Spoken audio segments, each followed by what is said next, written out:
We're live. Ah. Good morning. Fuck. Somebody was caught off guard. It happens every show. This actually is like tradition at this every point. time.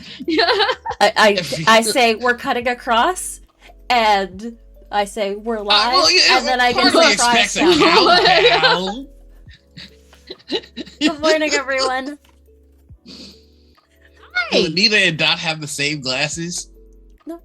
I think mine are circular and hers are a little square, but they are super close. They're pretty close. That's super close. Nobody asked about my glasses though, but that's okay. You're not wearing your glasses right now. Damn, Noir. I can't find them. They're so sexy, those glasses. They look nice so glasses. Good on you. Thank you. So good. You we got the action like the Emperor's new glasses. Yeah. They told me only the wise could see them. Oh. Good morning. Oh no, you go. You go. Shiba. You go. Welcome into Morning Ritual, the TTRPG talk show. I'm Anita, one of your hosts. My other host is Boop. Oh, that's my cue to go. That's me. I'm the second host. I'm Noir. Nailed it. Kaylin Rohr says that you've got the best glasses, and also they're on mobile. Hey, and we have a very special guest with us today. I didn't sleep. Words. Mood. Words. We've got Dot. I am not a host, I'm a dot. Tell us about yourself, Dot. Just here to dot it up. Oh, I'm supposed to tell you about myself. Just a little bit. Hey, friends. Hi, friends. I'm Little Red Dot. I'm out here rolling dice and playing games. And I'm lucky enough to get to do that with these two, which is pretty swell. That's what I do. I'm a producer and a tabletop player, and I guess I've added writing to my list of things that I do now for tabletop here in the great year of 2021. It's Dot, but like you should have a podcast called Little Red Thoughts. Oh, that's cute. I've also, I joked that if Georgia ever legalizes, I'm going to do a smoking show called Little Red Eyes. Oh, I thought you were going to do Little Red Pot. Little Red Pot. That's actually taken because I looked that up. I was going to do a podcast. Can't do Little Red Pot. But that's actually very funny too. There's a lot of very punny things I've considered doing with the Little Red Dot brand. Anybody want to be my brand manager? Come on down. The job is open. The job you might as well just send me the rejection email now. I'm so used to it. I want your dot puns. Give them to me.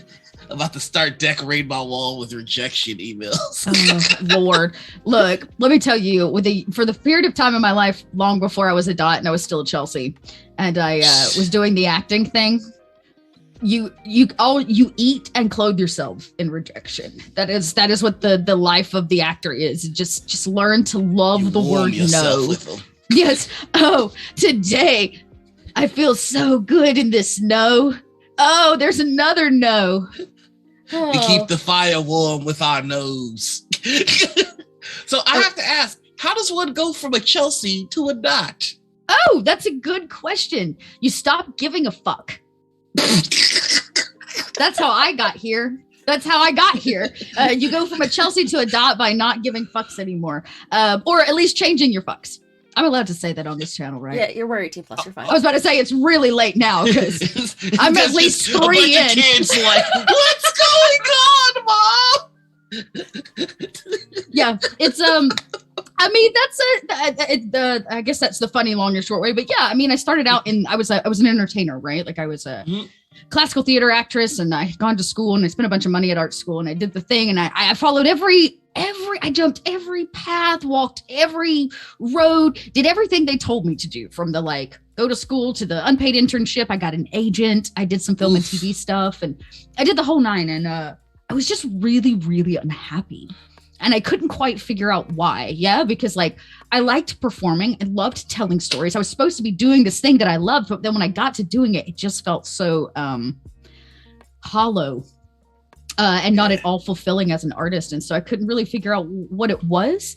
And so, yeah, I started cosplay, and that's actually how I started my Twitch channel. And then was cosplay building. Yeah, I tell people the first Little Red Dot stream for almost 4 weeks was I had planned to do this cosplay of Mistress Darth Vader. And I needed a fresh Darth Vader helmet. Somewhere I've got a lightsaber flogger to go with it, the whole 9 yards, but I needed a Darth Vader helmet. And I did not have the money to go out and buy like a $400 working Darth Vader helmet. So I was like, well, hell, I can make it. So I had a friend that had a 3D printer. And he was like, yeah, it'll cost you about $60 for the supplies. Go online, you find the template, I'll print it up for you. What he didn't tell me is 3D printers don't print things in full.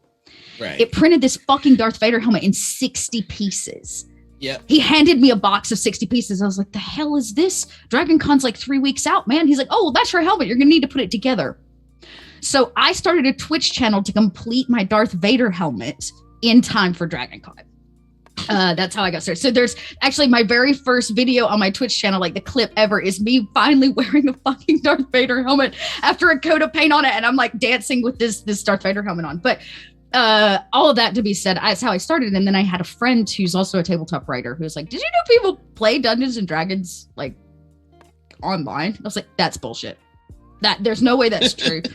There's no way that's true. And so between my friend Rim, who runs Rimley Far Productions, and then my friends David and Tiffany, who I started North by Northwest with, kind of got me in the groove. And then when I started, I kind of couldn't stop. And I found that so many of the things that weren't fulfilling to me about the entertainment industry kind of fell into place with live streaming and using tabletop as a different storytelling form. And my train kind of hasn't been able to stop since then. So, you know, I joked, Darth Vadered your way into the I brought the dark side. But yeah, so that's now I can't get enough of it. Right, like I worked for theater for a long time before Cobalt Press even hired me. I went back to school and got my business degree in marketing, and I tried everything. To like make it in the arts entertainment industry, and in the end, I was like, fuck it. Like the gaming industry is more fun. The people are way cooler. There's no permissions to be asked to participate in certain ways, right? Like if I just wanted to make content, just go make my content. There's none of these hurdles to jump through and the barriers to entry, like like there is a lot for the entertainment industry. And so for me, it was a very easy process to like take what I already knew and just run with it. So I started producing myself on my own channel, producing other places, and then getting asked to kind of perform in other places. So it's been kind of a wild ride, actually, to get to this point. So the other thing I needed to mention was it sounds like that cosplay was very horny. It was a vibe. I'll see. You know what? I'll see if I can't find a picture on my Insta. There is one. I just need to put that out there. So, just like I usually post that picture for May the 4th because it's my favorite May the 4th picture, but I do technically have oh yeah, look, I posted it this May the 4th. Here, look, I don't know if I can put a link in chat, but I'm gonna try. I should be able to. Yeah, you're good. Perfect. There you go. You can click that and get your morning Vigorous. Lightsaber. I was surprised that it wasn't a little red crop. Yeah, well, I wasn't quite the Dot I was now. I mean, it's funny. I've actually lived under the handle of Little Red Dot for a really, really long time, long before I became Little Red Dot of TTRPG. That's a whole other story that involves some psychedelics and a small breakdown in college. But that's the truth. That's what happened. I was at a party. There were some psychedelics involved. I was having a great time, and I sat down. Was like trying to catch my breath, which sometimes you need to do on psychedelics. And the guy's place that we were at, he had one of those posters that you used to have in a science classroom that says "You are here." You know, the ones of like the galaxy that's got the little tiny red dot. It's like, "You were here." And I remember sitting there being like, my existence is so small. What am I even doing? I'm just a dot in the universe. We're all just dots in the universe. And I had this like full breakdown. And when I came out the other side, I like changed my artist brand to Little Red Dot. It like totally changed the way that I viewed myself in this world and the way that I connected with other people. And so Dot became my brand by a small freak out on psychedelics.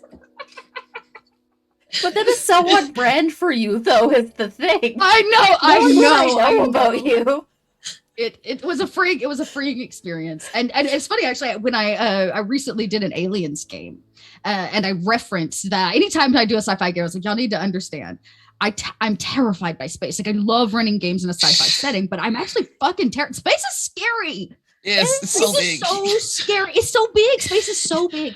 And so like I always tell people, I was like, you need to know where how I got Little Red Dot, and you'll better understand my existential crisis with how small I am in this fucking universe. So anyways, here we are, y'all.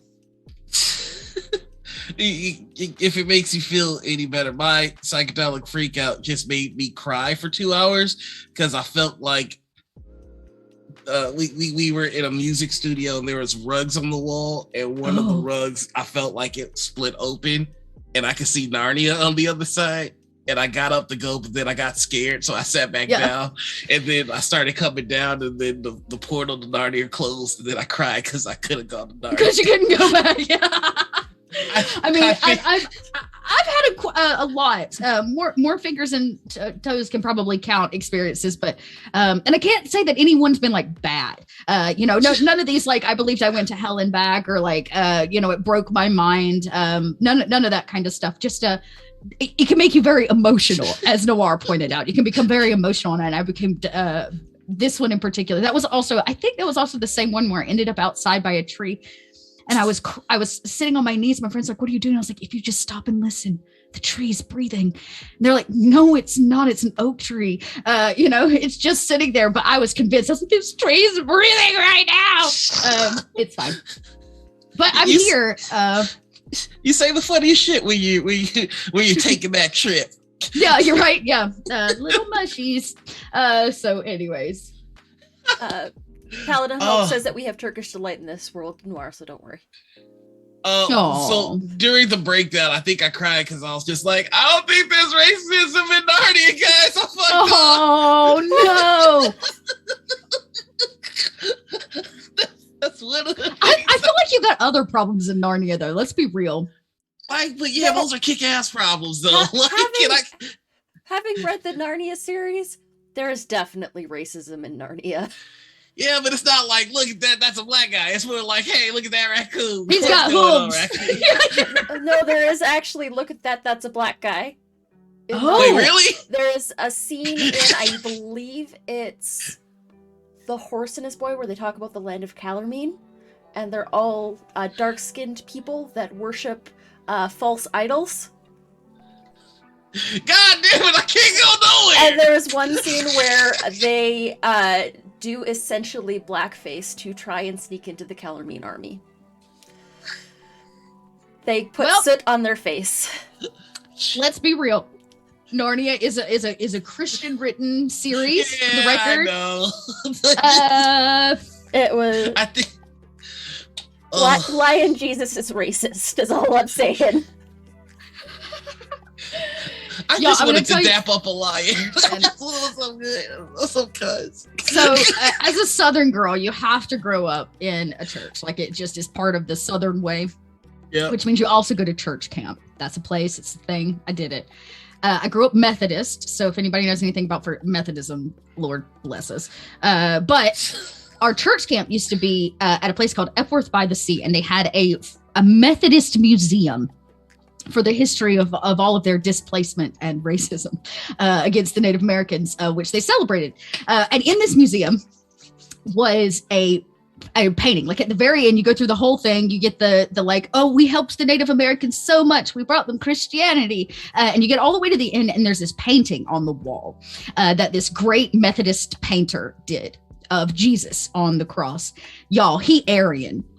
Blonde hair, blue eyes, the whole nine. And I remember being like at church camp, I was like, that's not Jesus. And they're like, yes, it is. And I was like, no, it's not. He's not. Jesus ain't blonde. Like, who made Jesus blonde? And I got in a lot of trouble. I didn't get snacks that day. Because I called him out. I was like, fire was your church's snacks, though? We need to know how big a tragedy this was. Oh, well, here's the thing. you got to go to snacks at the vending machines because it was church camp. So you brought all of your quarters, which means it was all the really good snacks. And everybody got to sit outside and eat snacks. And I was in trouble and had to sit next to the wax figure of some fucking Methodist preacher from the past inside and discuss why I felt like Jesus wasn't a white man at 12. And of course, I didn't have the words to explain why Jesus wasn't a white man. I just knew he was not a white dude. Jesus is not a white dude. This is the beginning of your psychedelic story arc. This is really where it all began. Nobody gave Chelsea snacks and she turned into a dot. Well, that's a jerk. Hey, Michael, Chris. Good morning, Michael. Nobody gave Chelsea snacks and then she turned into a dot. It's all gremlin? their fault. I blame church camp for this.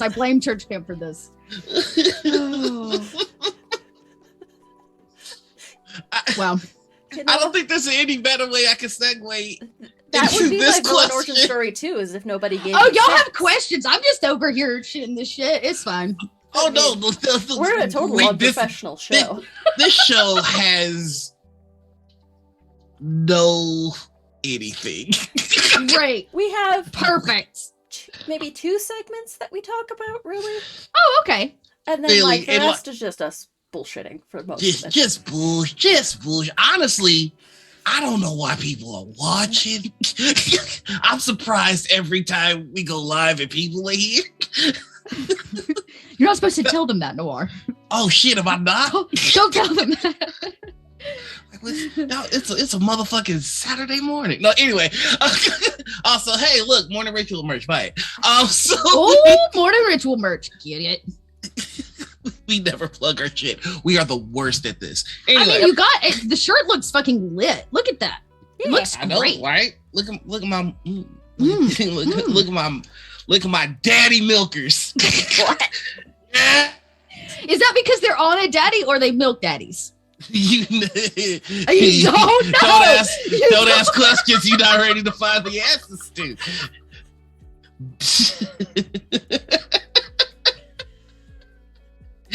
That's a mystery you gonna have to solve on your own. I like how we went from snacks to this. Snacks to more snacks. Snacks to beverages. Fine. It's fine. This show is fine. We're doing fine. We're professionals. You had a question before we went on this tangent. Now I just got I thought that was the question. This is it. This is all the show is. Oh, wowzer. Save us, Anita. Save us. So my question. There we go. You're good. You know, it's the crunch one. You want to do it? Let's change it up a bit. You asked the question. Little red dot. There is a war going on in the TTRPG community. So professional. Now, this war consists of technically 3 sides, but only 2 real serious sides. There are those who are for the crunch, who believe that dice are the forbidden candy and must be consumed. Oh, it's killing me. And then there are those who are on the side of good values that believe that, nah, keep those things out of your mouth. It's gonna damage your teeth. Nailing it. And of course, the third, not quite so serious side is those who are apparently, allegedly, according to my co-host, cowards who believe that you should count responsibly. So, we ask you, Dot, the littlest. You forgot to yell at Brenda Lee Mulligan. What side of this war are you on? Okay, y'all. I'm about to add a 4th side to taking this triangle to a square. Oh, don't fucking! Here we fucking go. Because this is kind of like asking a vegetarian what kind of meat they like. I'm actually not a dice junkie, so the idea of even having dice to put in my mouth, is kind of far down the line. Part of it is because I just don't have money for dice. Second of all, when do I ever roll dice with people in person. I always end up with too many and they never get the love that they deserve.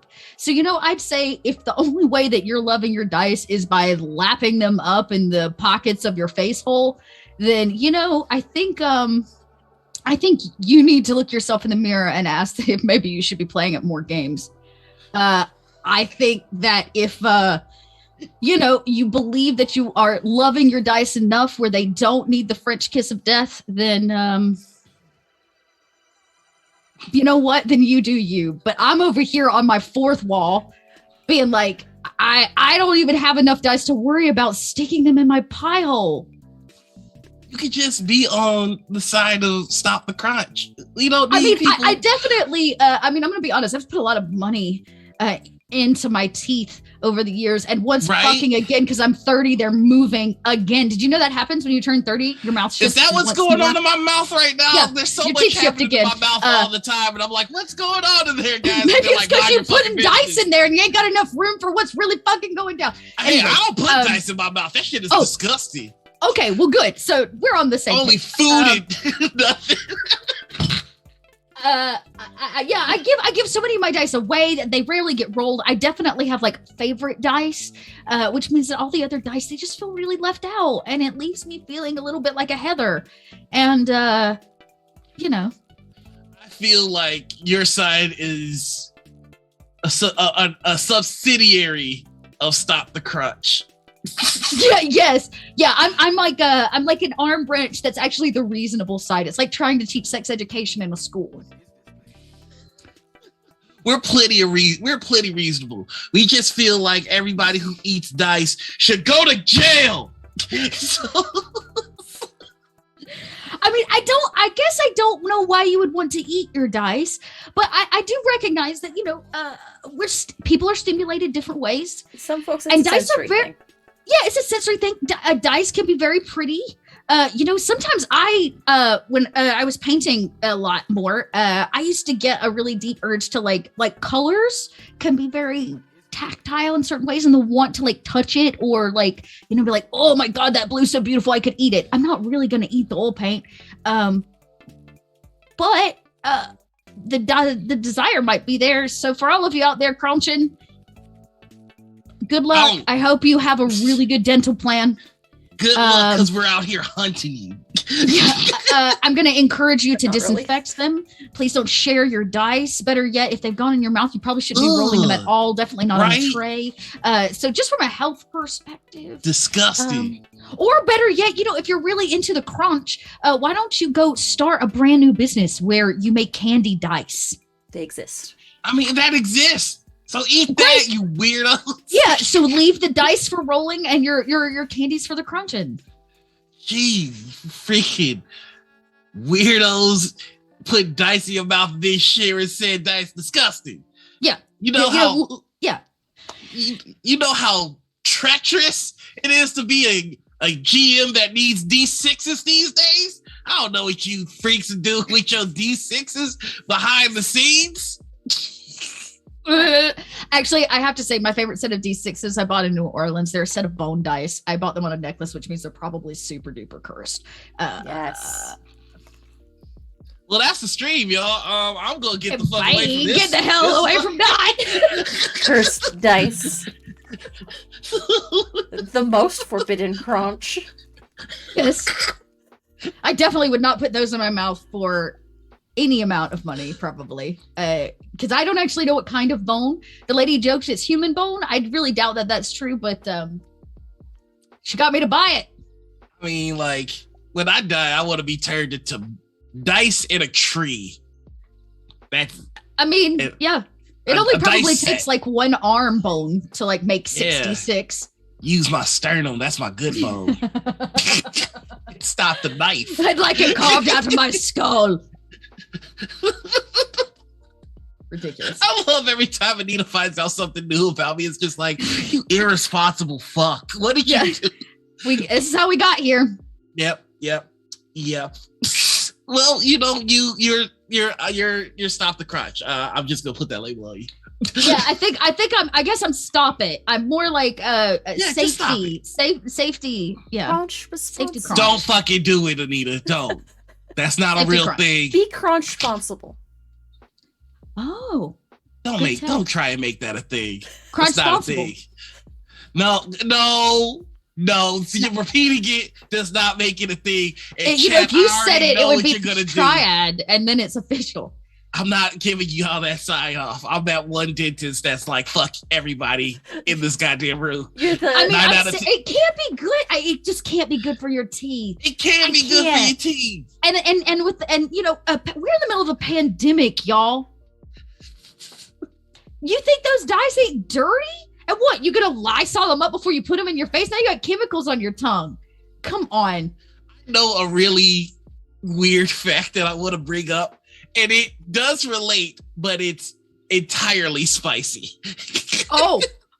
Morning Look, spice. Let me sip. It's horny on Maine on a morning show, and I don't know if we want to go there. But it's just like, if a dentist, I'm just gonna say it. Did you know that a dentist can look at your teeth and tell if you give oral to dicks? Wow. If a dick can alter your teeth enough for a dentist to tell, what do you think dice are doing? That's gonna have to be a lot of oral. I imagine that's not like sorry, it's a Saturday night, or like, I'm gonna Tinder it up this week. Grind away at the inside. I'm gonna guess. Okay, I'm not a dentist. I'm not. I'm gonna guess to wear down the inside layering of your teeth with a dick. Terminator. Is definitely 100%. That is a lot of oral. This can tell. I read it in an article and I'm like, ooh. That sounds to me, was it a Christian article? Because that sounds to me like some Christian magazine that's like, the dentist will know and tell your mother and the pastor. Oh, God. You're stare at this Caucasian image of Jesus for a while and feel better. You too will become a doctor. You too. You too can overcome the need for oral sex. Save the teeth. Fight oral. The show has completely gone off the rails, and I'm here for it. Like, that's. I did hear one time. That if you it was, oh God, so many things are coming out on Maine today. So in the BDSM community, a lot of things go in mouths, Right. not dice, but a lot of other things, and not just dicks. That a lot of the toys, like gag balls and things that spend excessive amount of time in your mouth, can really fuck your teeth and your jaws up. I'd imagine, because, you know, one's not supposed to have like a horse feeder attached to them. Yeah. I mean, there's a Great D20 bag. Yeah, there's a D20 one, which also like a regular one is not comfortable. I can't imagine that a 20-sided die is gonna make that any more comfortable. It's wild to me how much of a correlation there is between the kink community and the D&D community. It's basically like the Spider-Man meme. Like, you. It's because we both have dungeon masters. It's true. It's actually one of the reasons. So long, it's why I don't call myself a DM. I only call myself a GM because a DM is the person that's in the dungeon that's supposed to be there to make sure everybody's safe and sober and following, regulations and things like that, so everybody can have a good time. And even though that is technically what a tabletop dungeon master does at the table, not in a dungeon, it's just weird. You know, and when two switches are getting ready to go at it, the way they figure out who's playing top is by rolling initiative. It's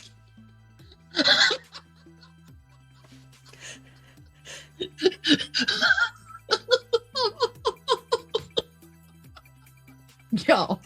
I was kidding, but you can keep No, that. you weren't. No, you weren't. Don't lie to everybody live. Don't lie to everybody live. Well, that's the show, everybody. Bye. okay, Oh, bye. Lord. Oh, I'm hot now. But are you I bothered? should have worn a sweater. Oh, man. I hope this show doesn't get archived somewhere, like on YouTube, like Nightbot says. It does. We got bad news for you. Damn it. Bad news for you. I'm a professional. People, please don't hire me after this. It's fine. They never started with me, so I don't give a fuck. But. It can only go down from here. I'm taking everyone down with. Honestly, this show is just my attempt to collectively bring down the entire TTRPG community to my level. This is truly the long game. Yo, we selected some folks in chat. I see all you out there. Oh yeah, we're at 25. Look at us go. Second, we started talking about dental issues. People started peeping in, you perverts. You preverts. I mean, what can I say? We're talking about dungeon master. So, Dot, so we sort of covered how you went from acting to like TTRPG. Yeah. You see her putting it back on the rails? I am trying. Yeah, you're really good at this, Anita. I'm really trying to get this show back on the rails. You mentioned briefly that you're also getting into like writing it on the content creation side. Is there anything that you've worked on recently that you can talk about? Well, writing is so interesting because like I've never writing is always something that brought me, other than academic writing. Yeah, I did that whole grad school thing, and you write all the papers and you do a lot of academic writing, and then I got into the creative writing sphere, and I was like, paralysis, like absolute paralysis, and so much imposter syndrome. But I started writing for the GM's Guild, so writing in like the 5e, and bless them, what a soul-sucking experience. It's like being told, yes, please bring your creative ideas, but word count this way, that way, don't do it like this, gotta have this. And it was just like very rigid and structured. And so I did it for a little bit because, you know, you can make some extra dough on the DM's Guild by just publishing your stuff. And I was working with this company out of Utah who was putting together kind of collections with people. And I really, really hated it. And I was like, I hate this. Why do I hate this? And then I started doing some writing for my projects, meaning like I was taking certain things and building worlds and settings and stuff. And so I was releasing those to my Patreon for a while, and writing takes a lot of energy and a lot of time. And I was like, damn, if I'm going to do this, I'd like to go through a publisher. So it was actually Kobold Press that asked me to write outside of the GM's Guild for the first time. I'll have a Warlock Lairs coming out, and actually I based it off one of the campaigns we just closed out on the channel called Marauders of the Middle Sea, which is like a pirate adventure. I'm actually going to be running it for the D3 cruise. My morning table is going to be running through that campaign. And you brought Ufu into that campaign too. I did. That's actually Ufu's start of how Ufu got involved with all the pirates. Oh snap! Yeah, they rescued Ufu, and they got involved in some bad pirate stuff. And what basically happens is at the end they kind of fucked over a sea god, and the sea god's like, okay, you kind of did what I asked, but not really. So you can't be on the water anymore. Here, let me drop you in the middle of the Southlands. You can go be sand pirates. Fuck y'all. It's kind of how it ended, but that's basically how Ufu got from a pirating adventure back to the Southlands. Anyways, but yeah, so I started writing for them, and I just finished that. And that's probably the first major thing outside of like my own personal stuff or writing for the GM's Guild. And I have another contract, but I can't totally talk about it yet. I just got approved on some stuff last night, but I'm still under an NDA. So I'm also writing for another company. And that company is very interesting because it's they do a lot of they gain a lot of rights to other properties. I'll say that maybe without giving the company away too much. Okay.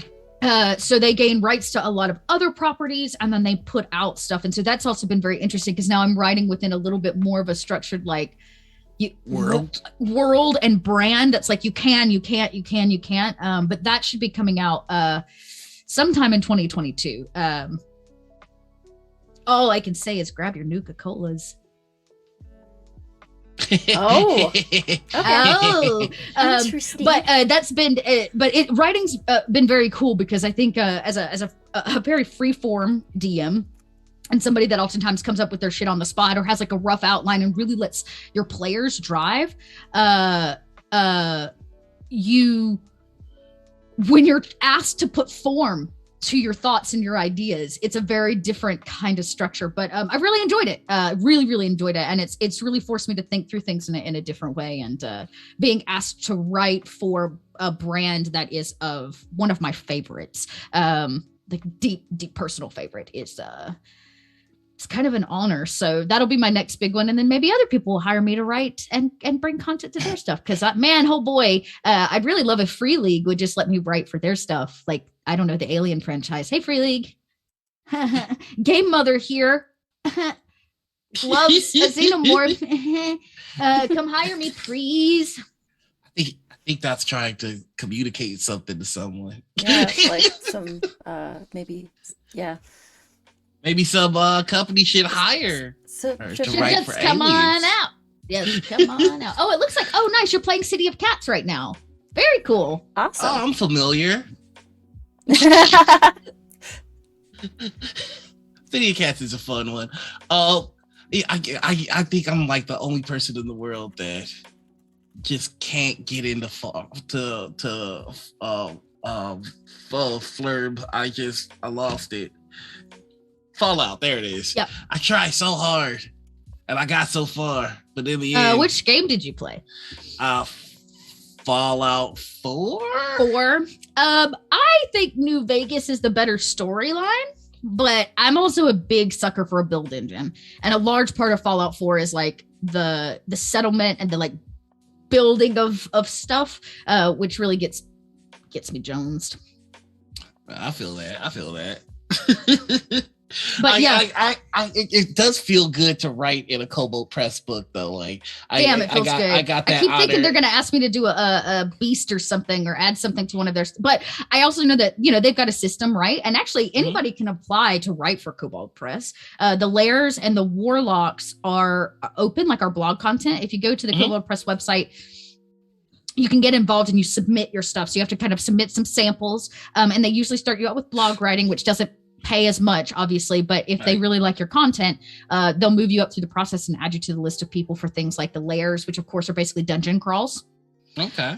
Or dungeon crawls, and then you can, and then the Warlocks are kind of like what KP just put out, where they did like a focus on the Ravenfolk, and they dove deep into like some of the cool Ravenfolk stuff, and so they'll put out it's like additional content for 5e. So that's all self-submitted. I just happened to bypass that because they were like, oh, we literally have no Warlock Lairs in the Middle Sea. Oh, you're running a campaign? Please write this down for us. That's the only reason that's basically how I managed kind of through that process. But and it's very cool, to get to be involved in certain ways and finally have some of your stories, though they're archived on a YouTube or people have played through them, to actually have some of your ideas and your stories written down so that other people can play them. It's kind of a big highlight, You'll have to give that a look. Didn't know that. And if you're out there, you want to get into some writing, well, there you friggin' go. It's a great place to at least to start. And I know that like sometimes they may backlog you until they work on a project or they'll check your stuff out. But I will say, if you don't have any writing experience just go self-publish some stuff, y'all. Mm-hmm. Actually, I know for a fact that Free League has opened up a bunch of their content to open source writing. Like, Mike over on Unmade Gaming is a good friend of mine, and Mike loves Free League. We both do. And what is it? One of their game. Well, I know that Coriolis is now open for free writing, so you can take the Coriolis world and write your own adventures and self-publish. Okay, cool. And then they kind of have like some SRD type content, and then what is the other one? What's the one about the kids? They just made the Netflix show of it. Stranger Things. It's the Stranger Things one that they have that Free League puts out. What is that one called? Tales from the Loop. Tales from the Loop. Tales from the Loop is also one that you can now publish settings and stuff for. And Mike from Unmade Gaming actually just published his first setting called Unhallowed. And he's running it on his channel at the moment. So there are a lot of companies, if you stay connected, remember, not everything's D&D, everybody. If you stay connected, where there's a lot that you can self-publish. I know that Evil Hat allows you to publish for Fate Accelerated. And so you can The rules for Gumshoe, I believe, for Pelgrane Press are also open source, so you can do hacks for that. Open source, yep. And same with the Forged in the Dark system. You can do Blades in the Dark hacks. Yeah, Blades in the Dark hacks. And I know Magpie has community writing reviews where they'll review your writing and kind of give you some pointers, and then you can publish for them too. Yeah, that's cool. I'm looking into making an Urban Shadows 2 setting, which I'm very excited for, that I'll be running. That's very cool. On Stram. Yeah, it is really cool that these companies are doing this. I think it shows it shows a couple things. It shows a development in the way that we are viewing content and creative content and how we share that creative content. It's also breaking through a lot of the barriers that I think we find in a lot of the other entertainment industry, where things are always owned by people and therefore only the people at the top get to make the money. Mike's had a lot of success with putting out that setting, right? Because it's something that Free League doesn't. And Free League as a company is like, we don't have time to write a bunch of mini settings. But if your setting is driving people to buy our core rule book, then go for it. Why not? Have right. fun. Like why wouldn't I? Yes, please go flourish. When you look at somebody like Wizards of the Coast, who does the DM's Guild, which feeds into their guild play and stuff like that, that's all about creating community. The reason that you're allowed to go write for the GM's Guild, or at least publish for it, is because the guild now takes those things and runs people through this process, and it brings the community together. And then those people go buy more books, and those people go buy more books, and then we got to have the more books. And so it's a process of like opening up and recognizing the fault in like single ownership over content, and spreading that out in a way where like the guy at the bottom can also benefit from the content that's been put out. It's kind of an amazing time to be part of the gaming industry. It's very interesting for sure. I mean, I even think about like I just applied for the Wild RP server, right, which is like a very long process, so I'm still waiting to hear back. Really waiting to hear back. I would love to put that on, so anybody want to tag Wild RP and let them know you'd like to see Dot play. But I just want to go hustle poker tables. We'll talk about that's a whole different poker dot. But that's another great example of that, right? Like, here's a game that was put out. They opened up some of the like open license content around Red Dead Redemption 2 to the point where they create these very private servers that streamers can use to make money off of. Yeah, they're making worlds like entire spaces. And it's so amazing to me that we've come that far, you know. I mean, there are a lot of streamers doing that Wild RP thing. Like, I actually went through their application process and I got approved. I couldn't figure out how to put it all together on the computer, and then I got tired and I did something else because ADD. But like you got a lot of really talented people in that server. You got like Susanna, you got Charlie, you got Ray with the brick. Also, I was about to say PB's in there and Mythmatic's in there. Two people. Oh, Mythmatic. Myth does Wild RP server. That is a crew. Holy smokes. Yeah, it's a great, and it's one of those things, like, I've been eyeballing it for it. Honestly, it makes me nervous, which is so silly. I know it sounds so silly, but like, I almost get nervous walking into an RP server, like, because y'all, like, I had to go read the rules of the server, which are not short. Like, there's a lot of rules for the server. This is not just I walk in there as a cowboy, guns is swinging. Like, they have some serious rules. There is no breaking of RP, period, for any reason. No RP breaking. So it's kind of a high stakes like gameplay, which I find very, very interesting. It's kind of like a LARP, but a digital LARP in the Wild West. So I submitted my character, Dottie Rouge, who she's a poker shark, but she watched her dad die because he cheated at a poker table, and so now she doesn't like cheating, and she hunts down people that cheat the law. She's a bounty hunter, and she cheats people that cheat the law and cheat death and cheat the system. She ain't about that cheating life. Oh man, you're making me want to reconsider, because I love cowboy shit. I can't. If you got in, I'm like I said, I'm still in the wait process. I got about 4 weeks before I'm going to hear back. So. That sounds like so much Daddy gosh, good Rouge. idea for. So Yes. the next question is: have you done any LARPing? Technically, no. I used to do historical reenactments.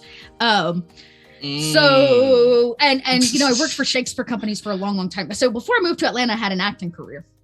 Right. After I moved to Atlanta, I didn't. But where'd you move from, if you don't mind my asking? Well, I went to school in Savannah, but I spent all the summers in college working for professional Shakespeare companies or Shakespeare festivals. And so I'd leave for the summer. I'd go stay for sometimes 6 months at a time, and then I would come back to school. And then I moved to Atlanta on a free internship, and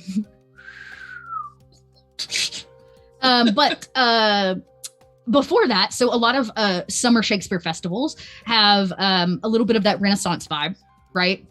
So I trained a lot in commedia dell'arte, a lot in physical comedy, a lot of stage combat. So those kinds of things, right? Where like you're interacting with the audience outside of a script, and you have to kind of like stay in character, or those kind of things. So I did a lot of that. But when I got to Atlanta and I went to grad school, I started working for a historical center here. I was doing first person interpretation on their Civil War farm, which is just like a LARP. You just don't break character. Like you go into their archives, you research people, you build a character. It's a very cool process. And then you actually play this character on a historical farm. So I did like I had a 1920s mansion, which was like I was the governess for the kids of the house or whatever in that setting. And then I worked on their Civil War farm and did a bunch of stuff with them. And so when you're working for a history center, they don't LARP, they do historical reenactments. And so for a very long time, I was traveling with all these history people doing these historical reenactments in and around the Southeast. And so a lot of my LARPing came out of like historical stuff. So it's similar, but not exact, because you're not really building a story. You're just replaying a story, and you have a role to play in that, like historical. Yeah. So we got to get you LARPing. Basically, I know I've been eyeballing the Vampire the Masquerade LARP here in Atlanta. Happens on the first Saturday of every month. And I used to have a regular Saturday gig, and so I was never able to do it. And now I'm wondering if I shouldn't reconsider. Dive yourself in there. I mean, I'm like what, halfway between historical reenactment and cosplay. I'm like that close. Yeah. You know, you might as well just merge the two together. Why not? Yeah, I might as well just take the leap and make it happen. I mean, you might as well just play the character for sure. Play the governess to the children of the mansion that got bit by a vampire and turned. Right. That's actually Strahd's mansion. I love it. Yeah, it's definitely something I've always thought about it. Plus, and also, y'all, I'm a festival junkie and a burner. Like, I camp 4 or 5 times a year. I want to go to Burning Man so fucking bad. Well, you can come with me. I'm gonna go before I get too old to actually enjoy it, but I'm getting there.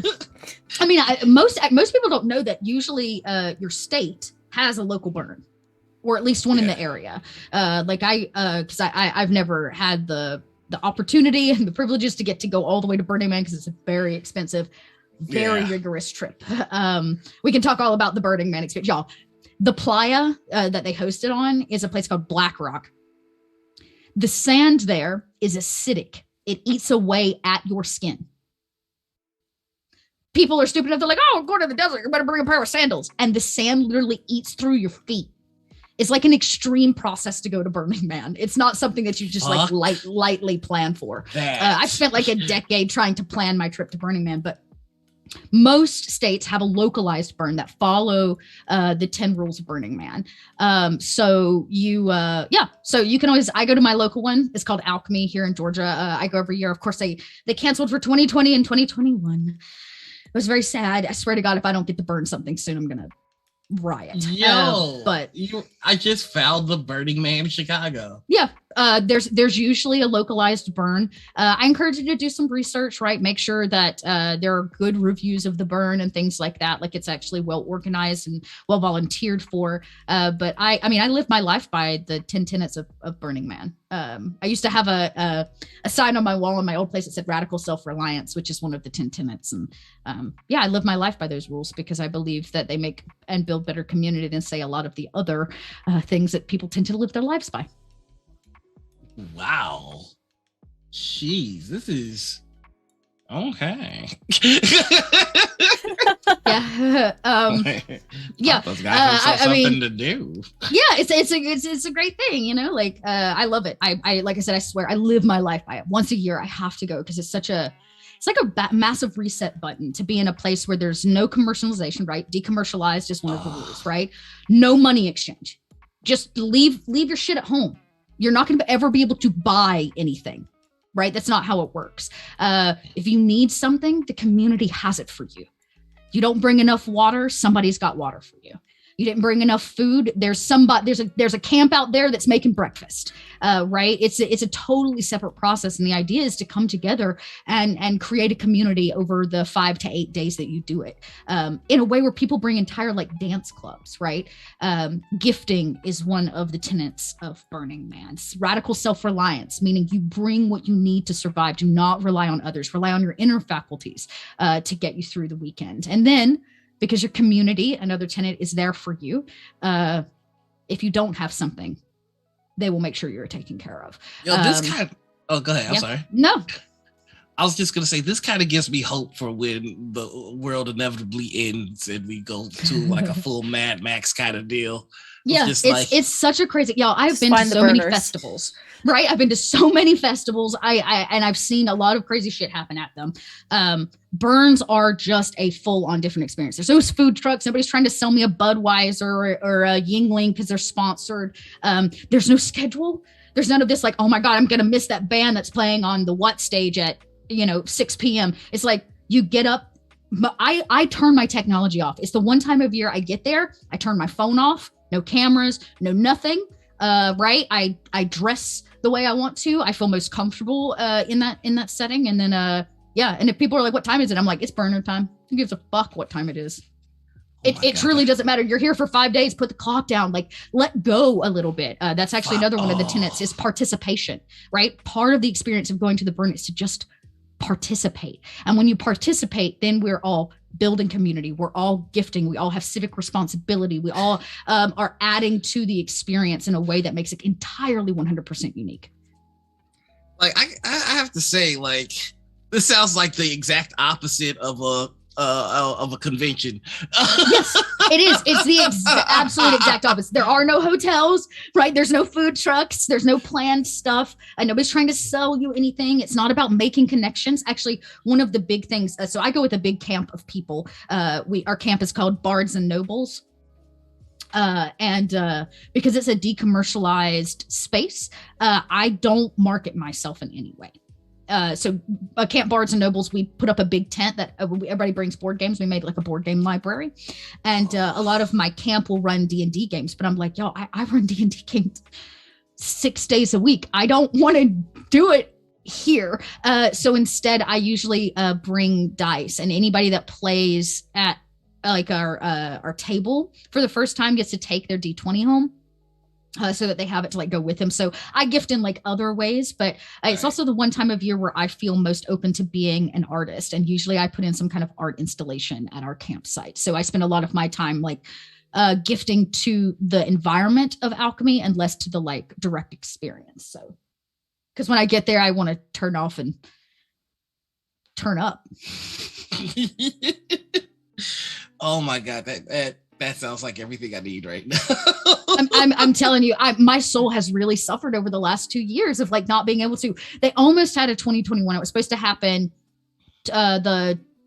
like 3 weekends ago or 4 weekends ago. It always happens in October, like near the end of October. And they were just like, y'all, we can't keep 5,000 hippies clean in the middle of a pandemic. Like, we can't do it. Yeah. That's not. There's like, we can't. We're gonna have to cancel. So they're gonna be bumping contaminated uglies. So.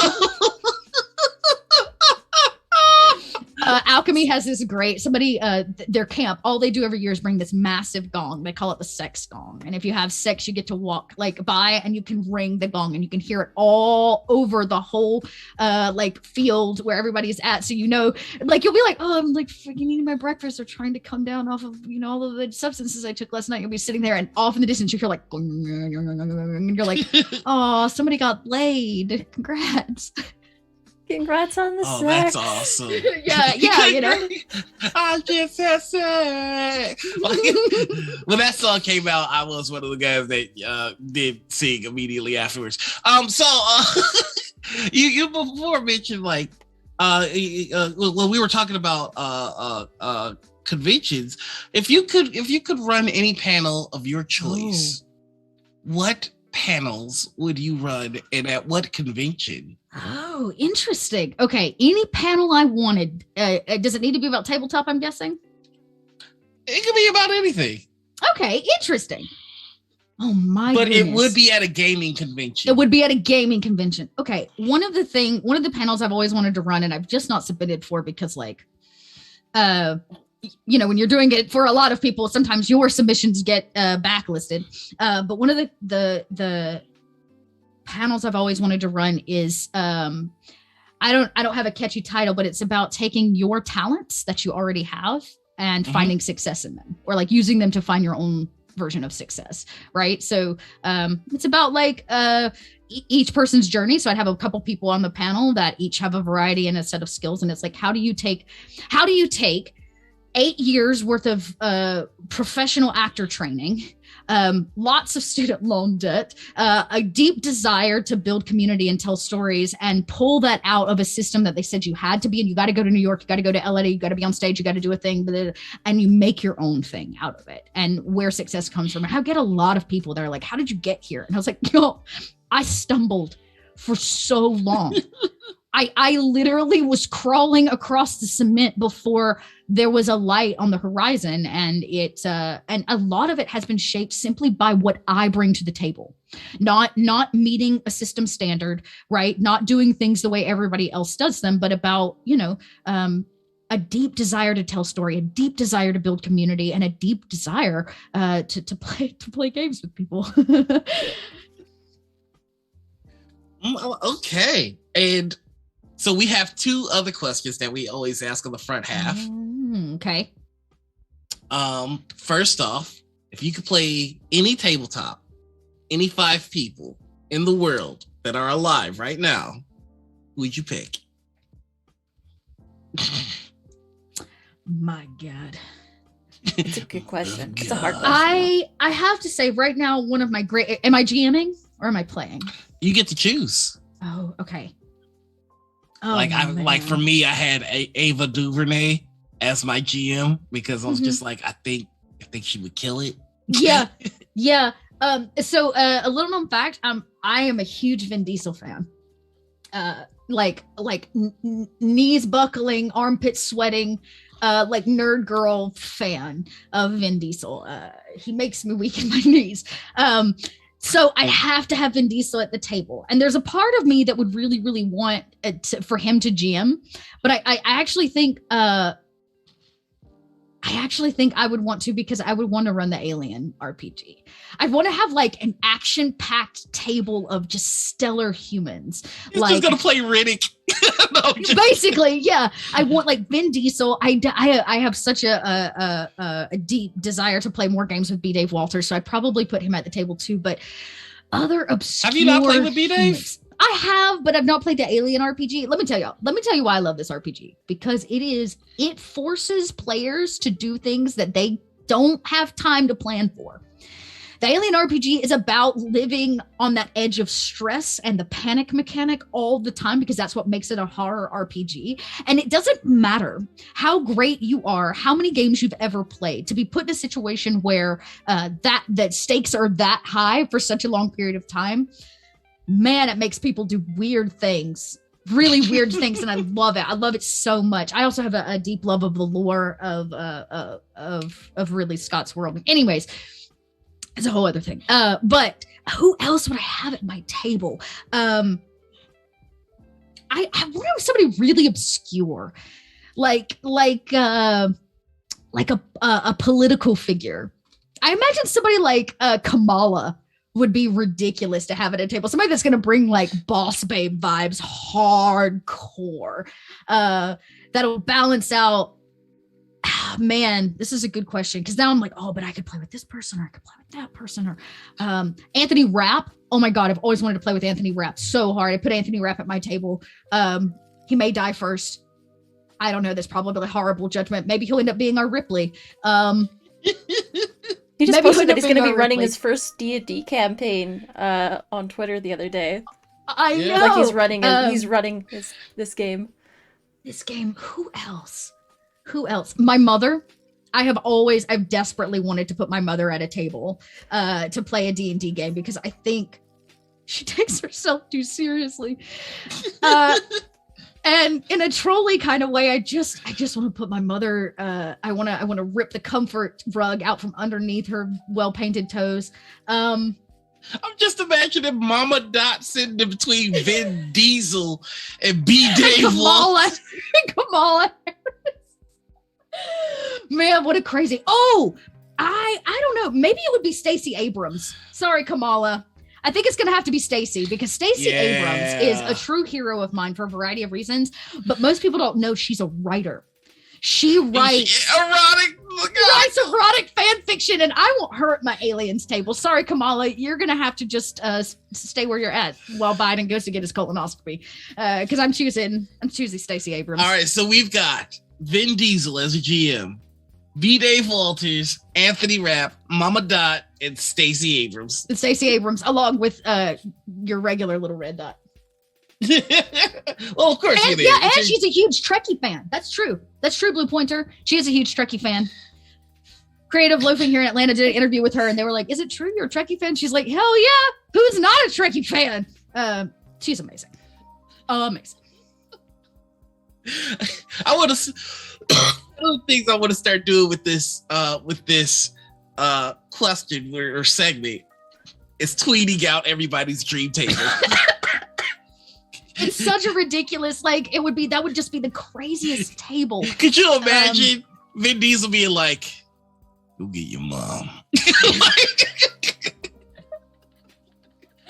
Oh my god. Take this Table home. with We say, family. yeah. This is family. What? No. I wonder if Anthony Rapp's a small man. I think he's a tiny man. I think he might be on the shorter side. Yeah, what a strange table. Oops. My mom is 5 foot on a good day. Just the fact. She's the tiniest little Southern lady, Anthony Rapp is 5'7", just under. Oh, okay. So he's pretty average. He's like standardish height.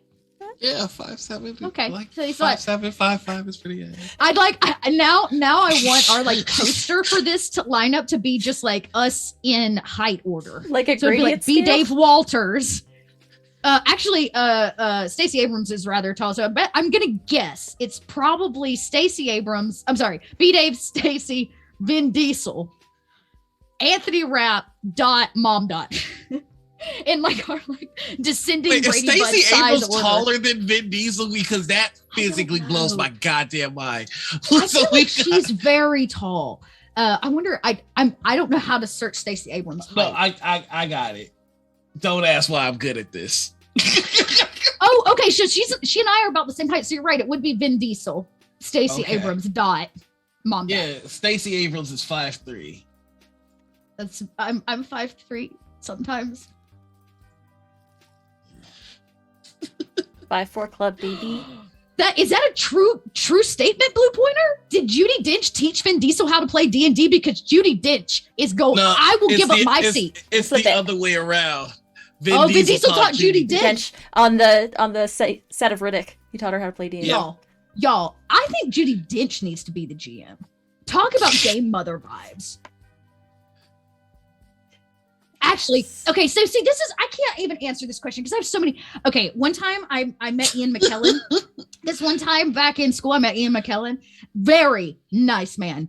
Stoned all the time. Different story. Really cool. He wore this like sweater that looks like his great grandmother like hand crocheted it with his like green Dolce & Gabbanas. He was just fabulous. I imagine Ian McKellen would be a hell of a player at a D&D game. Hell yeah. I have so many thoughts on this. You think he just like recites his lines like "You shall not pass"?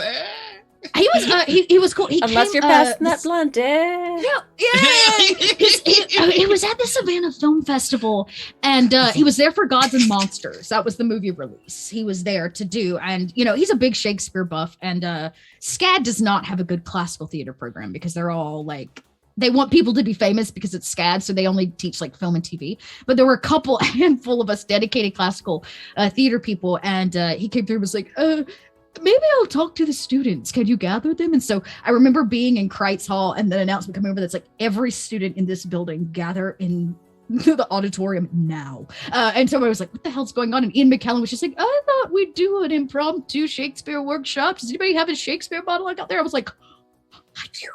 I have a Shakespeare monologue, Ian McKellen. Please pick me. And he sure did. And I got to workshop one of my monologues with Ian McKellen. Oh, true story. Yeah, and he complimented it, and I almost passed out. He's a very nice man. Which monologue? And then I ate cheese with him later. I do a Cressida. I have a Cressida monologue from Toilets and Cressida, and I did it. And he was like, "Have you ever played Cressida? You should." And I was like, "Please, somebody hire me." I got the stamp of approval from Ian McKellen. Anyways, and here I am rolling tabletop now. But yeah, that was a crazy year. But yeah, he's very, very nice. I remember he showed up at an after party, very, very stoned. And I ended up in a group of people that were like talking to him. And he's like, as much as I'm enjoying this conversation, there's a cheese tray calling my name. And he just like burst through the people and walked over. And he took the whole cheese tray from the guy that was like walking around. And he sat down at this party. Ian McKellen sat down at this party and was just like eating this whole cheese tray. I was like, what a fucking hero. You couldn't say no. No, if Ian McKellen walked up and was like, "Can I have that cheese tray?" I'd be like, "You could have anything you want. Would you like my soul?" If Ian McKellen asked for my firstborn, I'd be like, "Okay, do you want to make him a them? wizard?" Oh God.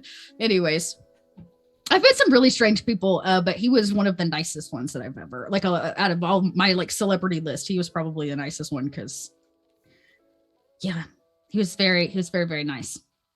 Oh. That sounds like the sweetest, most wholesome stoner that I've ever met. Yeah, he was very much a wholesome stoner. And really, I don't think he cared about the film festival at all, but he was there, so. You think after a certain point, like people that successful just end up going where they're told to go? It's true.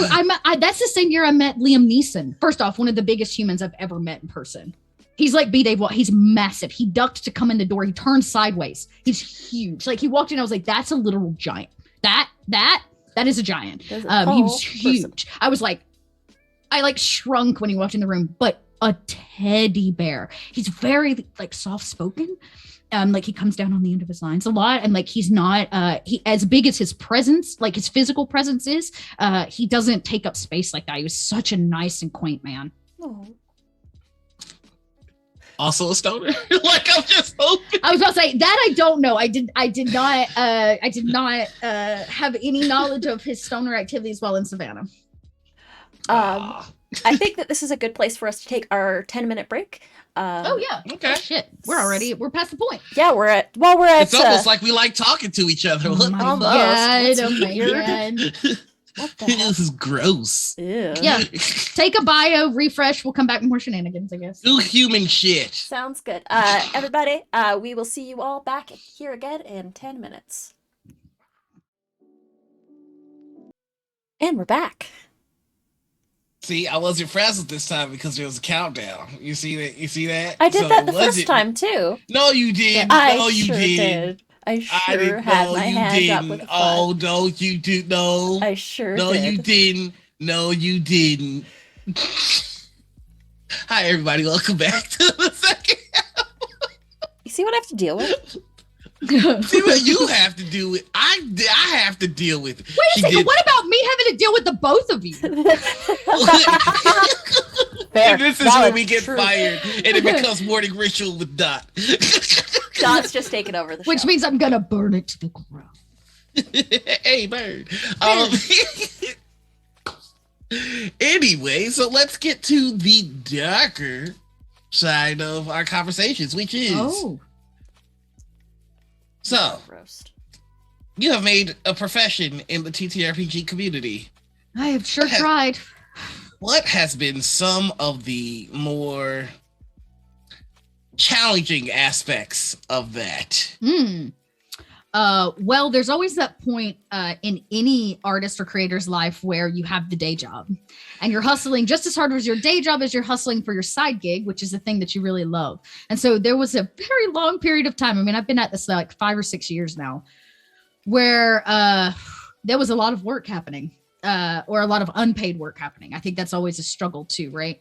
Yeah. Because I've had conversations about this. I put out extensive Twitter feeds about it. But there are two kinds of people involved in the community. There are those that do this for fun and don't necessarily need or want the pay. And then there are some of us that are performers. And I don't want to use the term professional because it makes it seem like the other people are not professional. And I don't believe that's true. Professional is a state of being. It's not tied just to money. But I think there are those people that are wanting to make a living doing it. Right. And that's a much harder jump, right? Because it changes who you can work for. It changes how you do the things that you do. And it changes the set of skills, the level at the skills in which you have to bring in. Right. We can also just talk about being a woman in a gaming space. I'll just drop that out there, right? I have been very privileged in that I have not had to deal with excessive or really horrible things that many people, and I don't need to go through all of the public stuff we already know about, have had to go through with bad GMs or excessive harassment. But to say that I have not, in fact, been harassed, or I have not had to ask people to step back, or I've not had to prove myself in certain ways that I think I shouldn't have had to simply because I'm a woman, would be a lie. It would be a flat out lie. Being young is also something that is gate kept a lot in this community. It's like, oh, well, you've not been playing D&D since the 80s. I was like, no, because I wasn't born yet.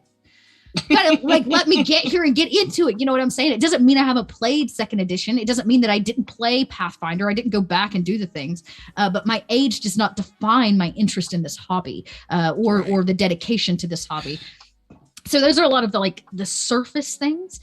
And I think then there's the big, it's a big conversation right now. My graduate degree is in arts business. So everything from radio stations to museums to, if it is considered an arts outlet, I can run the business side of it, but I have a specialty in marketing. Right. And there's this strange belief right now in this growing entertainment industry called the tabletop world, that your following, your Twitter following, those things matter. And that it's like, well, I haven't made it if I don't have 10,000 followers or a check mark next to my name. Y'all. Right. I'm going to tell you something, and this is going to be some spicy tea first thing this morning. Spicy is that I have hired a variety of people across the tabletop community. Just because you have 100,000 followers on Twitter does not mean people will show up to watch you play. Just because you have this massive following on Twitter because you put hot takes of political issues out there does not mean, right? It doesn't. It does not mean that for whatever reason your value is more in this community. I have right now, to make an example, about 5,500 followers or close to something like that on Twitter. I do this for my living. It's not a hustle anymore. This is what I do for my job, which means that my Twitter following didn't need to be 50, 60, 70,000 people. I don't have to have a massive Kickstarter to back me to say and put my value of worth.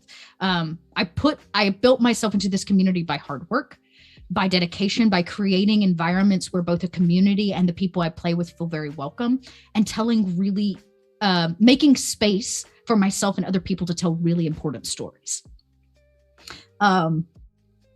So I say that because one of the big hurdles is this idea of I don't have enough Twitter followers, or, I'm not going to invite her to be on this panel, this table, because she may know what she's talking about, but she doesn't have 15,000 followers.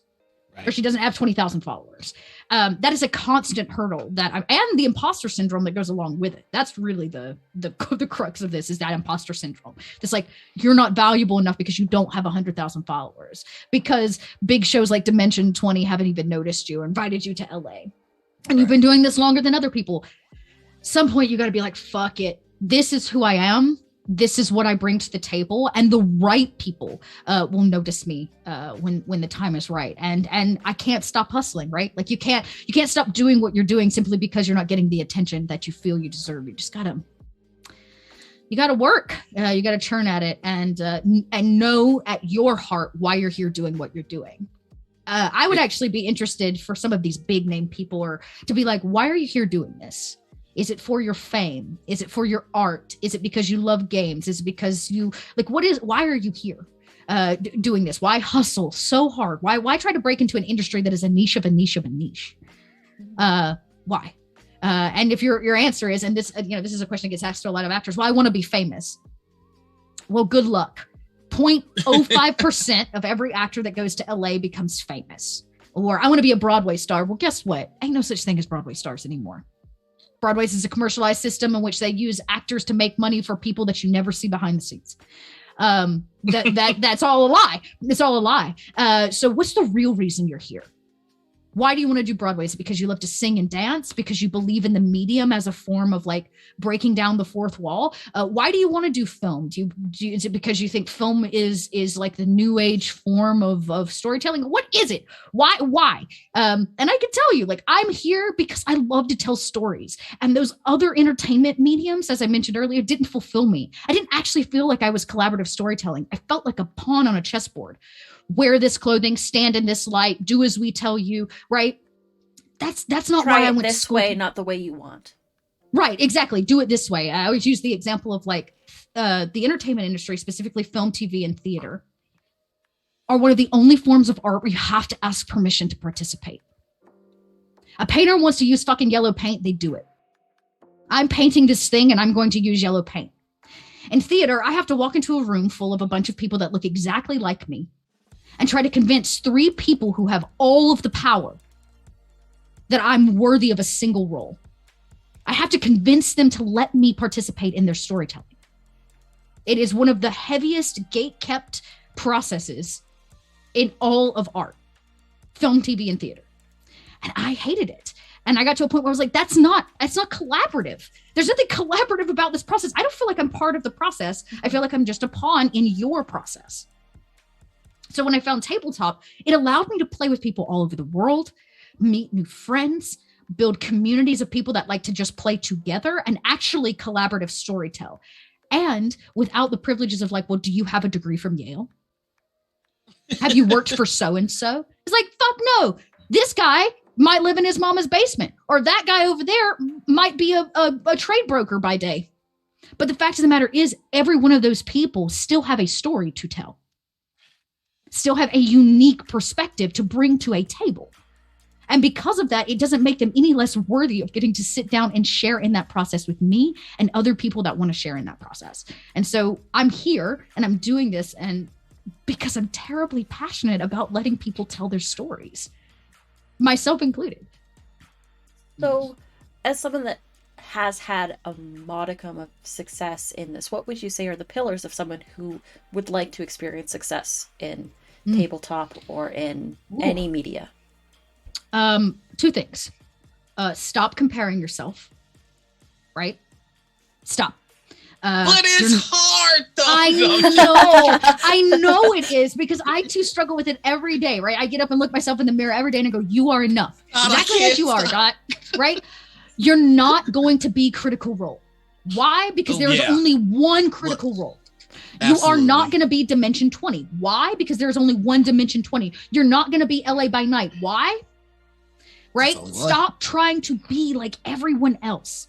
Actually, most of the Twitch streamers that make their living doing Twitch will tell you the biggest and best thing they ever did was make their shit unique. Just do them. Do the best version of you and stop trying to compare yourself to all these other people. Because no matter how much I look up to Tanya, I'm never going to be Tanya. And it doesn't make my skills or my value any less. I think Tanya is a force to be reckoned with. She is incredible. A force of nature. A force of nature. So is B. Dave Walters. But I'm never going to be them because each of them bring their own set of skills, their own talents, their own dreams and drives to the table. So the first thing is you have to stop comparing yourself. And the second thing is you have to find you. You have to figure out like what makes your stuff unique, right? When I started producing my own tabletop because nobody would invite me to their stuff and I was so tired of playing D&D. I was like, I want to tell stories on my Little Red Dot channel that you're not going to see anywhere else. We're going to be the first people to do a Teens in Space campaign. And we were. We're going to be the first people to run Overlight. Because I think that system is beautiful. And the stories that can be told in a world that is not based out of Tolkien fantasy is a challenge I'm here for, right? I wanted to tell stories using the Fate system where we're animated appliances like in the Brave Little Toaster, right? We did. It was called Fate of the Appliance Wars. And it was like a post-apocalyptic wasteland where all the appliances came to life after nuclear warfare. And so like I wanted to tell these strange stories from different perspectives. That's what made me unique. And to my fucking surprise, people wanted to see it. People wanted those kind of strange stories that were outside of the norm, but you have to stop comparing yourself and you have to find that thing that makes you unique, what brings your talents to the table. And you can't bring your talents to the table until one, you know what they are, and two, you believe in them. That's just that's it in a nutshell. Yeah, I have to tell you, I am 2 years in the space and I am just now starting to find me. Yeah, like it's hard. I am at that point where it's just like I need to start making my own shit because it's just like shit is dry out here in these streets. Yeah, so, it is, and it's difficult when you're in a industry that also doesn't believe in paying people. Yeah. Right. And again, that begs the question, which side of the line are you on? Are you doing this for fun or are you doing this to survive? Mm-hmm. And if you're on this side with me, where we're doing it to survive, it's important to have those standards and to understand the difference in things like, oh God, that toxic concept of like surviving off of exposure and the opportunity, as they call it. Right. When really they're wanting you to bring their audience to them, which means you're not growing at all. You're not actually expanding anything unless for some reason this show happens to just have like 500 people already that always tune in regardless. But if you're the actual chip that is drawing people to the table, you're not getting any exposure out of it. In fact, you're giving them your exposure. I recently got out of a very toxic situation in which there were expectations that life kept me from doing, but there was no monetization. So I've kind of figured, it is what it is. Yeah. And there is in some relationships in this field, there's just a feeling of being owed something. Yes. Or you have a title, so we are owed something, and it's just like a title does not keep roof over head, but you're not. Food no, and belly. No, it doesn't. It definitely doesn't, and it doesn't actually help you get more jobs. Equitability from like a business standard is something I'm really passionate about. That's like a whole other thing that we can like get into. Things like unpaid internships, unpaid working, unpaid talents, right? And a lot of that has to do with this new industry having access to anybody, right? Any Joe Blow off the street or any person off the street can start a Twitch channel and begin streaming tabletop. Right. That doesn't mean that they come equipped with the knowledge of how to make an equitable and equal space. Yeah. That's a hard pill to swallow, y'all. Mm-hmm. Now, like I said, if this is just you and your friends rolling some dice on a Saturday night and you want to broadcast it out to the world, fine. But then why take subscriptions? Why take money of any kind? Bits, tips, because in the end, that has to go to someone. And if it's going to one person, but all 5 people are making this possible, then actually it needs to go to all 5 people. That's like a whole separate but massive conversation, right? When you're breaking into an industry that has no standard of pay. The tabletop industry has no standard of pay. No. And that's a conversation that I've been having with a few of my friends, which is just like, I don't understand why there are all these channels. Like, it's just it's a whole thing. It's a saturation thing, right? And it can get murky, especially with people involved.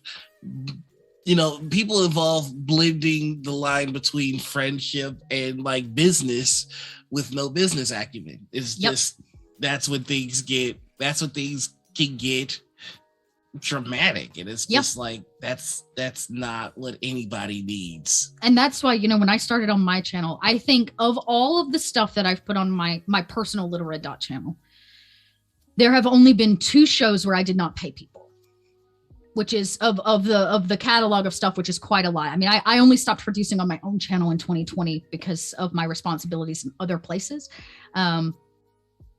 2. I mean, even in 2020, I went out of my way because I wanted to produce some very specific things and got a grant. I went and got a $10,000 grant from the City of Atlanta through their arts department to fund my channel, so that if the people I wanted to play with didn't have equipment, they got equipment. That I had the money both for myself, because that's another thing we forget to pay ourselves. So it's okay to pay everybody else, but I don't get paid. Not true. Because you're doing all of the work, right? So I found the money to get equipment, to fund the 3 shows that I wanted, and to pay myself. And it's that kind of drive that a lot of people lack, because what they want is the instantaneous satisfaction of launching their show to Twitch, which is why we have an oversaturation problem. Right? We're overly saturated. There are more tabletop streams than people are ever going to be able to consume. And I'll put this into perspective too. We also really underestimate what a good Twitch audience looks like. Of all the Twitch channels across all of Twitch, the average viewership is 3 people. Gang for 25 of these motherfuckers in the audience right now. So when we hold ourselves in comparison at 25 people for a morning show against, say, Critical Role, which has thousands and thousands of people, we think ourselves failure. Oh, I've only got 25 people. You feel like a drop in a bucket. Right, we feel like a drop in a bucket. But the reality of the truth is the average Twitch channel has 3 viewers, which means 25 viewers is great. We out here. Yeah, it's those kind of things that we don't share, right? Business becomes more equitable, becomes smarter, becomes more equal, becomes more justified in the work that it does when we have data to back it up. The problem with the online content creation community is we don't share. And there is no standard for us to be basing things off of. And when we do share, we share the top 100 streamers, which is so far out of the range of the other million streamers that are on Twitch that we compare ourselves to an unlikely view of what we should be doing. I mean, the other thing that I notice is once you do acquire that reasonable size audience, a lot of people just kind of sit on it. It's just like, you have to give people an opportunity to support you. Or what are you doing? It's just what are you doing? Like, and again, this comes down to like, I've actually, because of past conversations where I've had on this topic, I don't like to use the term professional anymore, because I think, again, professional is this idea. You can have a very professional stream and not pay people. Right. You can. I know big companies that have very professional streams that don't pay people. The question is, what are your values? What are your ethics, and where do they lie? We have watched entire channels in the Twitch community close down because they did not have the value set behind what they were doing. They rode on the backs of others to the point where they got called out for it. People started to realize what was going on. And when only one person benefits from the work of the many, now we have an unequal system. And what we should be trying to do is create a more equalized system. I think one of the toxic things that pervade the Twitch space in general is that it's the word community, in the sense that, we are building a community, but we're also building a viewership. Yes. to monetize from. Yeah, and I think you have to be very wary of streams that use words like family. Agreed. Because I got some of my community here right now. I adore them. Some of them I trust exquisitely. They're my mods. They're the people that keep my Discord going. They're not my family. No. Right? And one of the big issues, we were talking about hurdles or things that we face coming into this, is this idea that because you pay me or because you've given me money, I owe you something. I think if I set up, say, a Patreon and I say for this $1, I'm going to give you this thing, then yes, I do owe you something, right? Yeah. But I don't owe you excess time. I don't owe you private messages. I don't owe you a response when you insult me. I don't owe you anything. And that is something that our audience oftentimes forgets. It's kind of funny how hard you're hitting something like I just went through that I'm giving you no information about. It's just like, it's because I've been there and I've done it, check, and fucking check. I think there's the key thing is to be transparent and to set your boundaries and make sure that everything is clear. Always. I fucking went on a rant about this in the wee hours of the morning last night because I was fucking sad boy, which is like, you always try to be nice, never fail to be kind, set your boundaries, and protect yourself, because motherfuckers out here will claim to be buddy with you, but the second you're not who they want you to be, how they want you to be, when they want you to be, where they want you to be. Yep. The switch flips and the subtweets start, and it just gets ridiculous. Like I said, I've been in this about 5 years, just under 6 years now. And one of my very first experiences in the tabletop community was being bullied out of a community in a very private and very, very harsh and manipulative way. I lost friends. I lost people that are still to this day coming to me to apologize for what happened and what was done. And it was very much what you talked about, right? Which is like, I stood up for a standard. It upset the people that had all of the power, and they used their power to ruin my reputation. That's literally what's going on right now. And I'm sorry to keep relating it to what I'm legitimately just going through, but I'm like going through Twitter. It's like, oh, I've been blocked. Interesting. Yeah. So it's just like interesting. Yeah, and it's it goes back to like, what is where do we draw our value? Do we draw our value from those people that follow us, or are we drawing our value from what we create and what we make? And because of that experience and being so ostracized and so burned and blacklisted, y'all, to the point where those people were reaching out to other networks going, don't hire her. Okay. Yeah. Let me just put that out there. Okay. To that level where they're trying to ruin somebody so much. Do I base my value on that? I started the Dotlock community and started streaming tabletop to my channel because of that experience. And so in its own little way, right after the storm, there's a rainbow. And so I picked myself up and I said, my value is not defined by what they think, especially not their lies. And so I tried not to let that stop me. Did it mean I had to hustle harder? Did it mean I had to go out and find a different means of money to be able to support people on my channel and to tell the stories I wanted? Yes.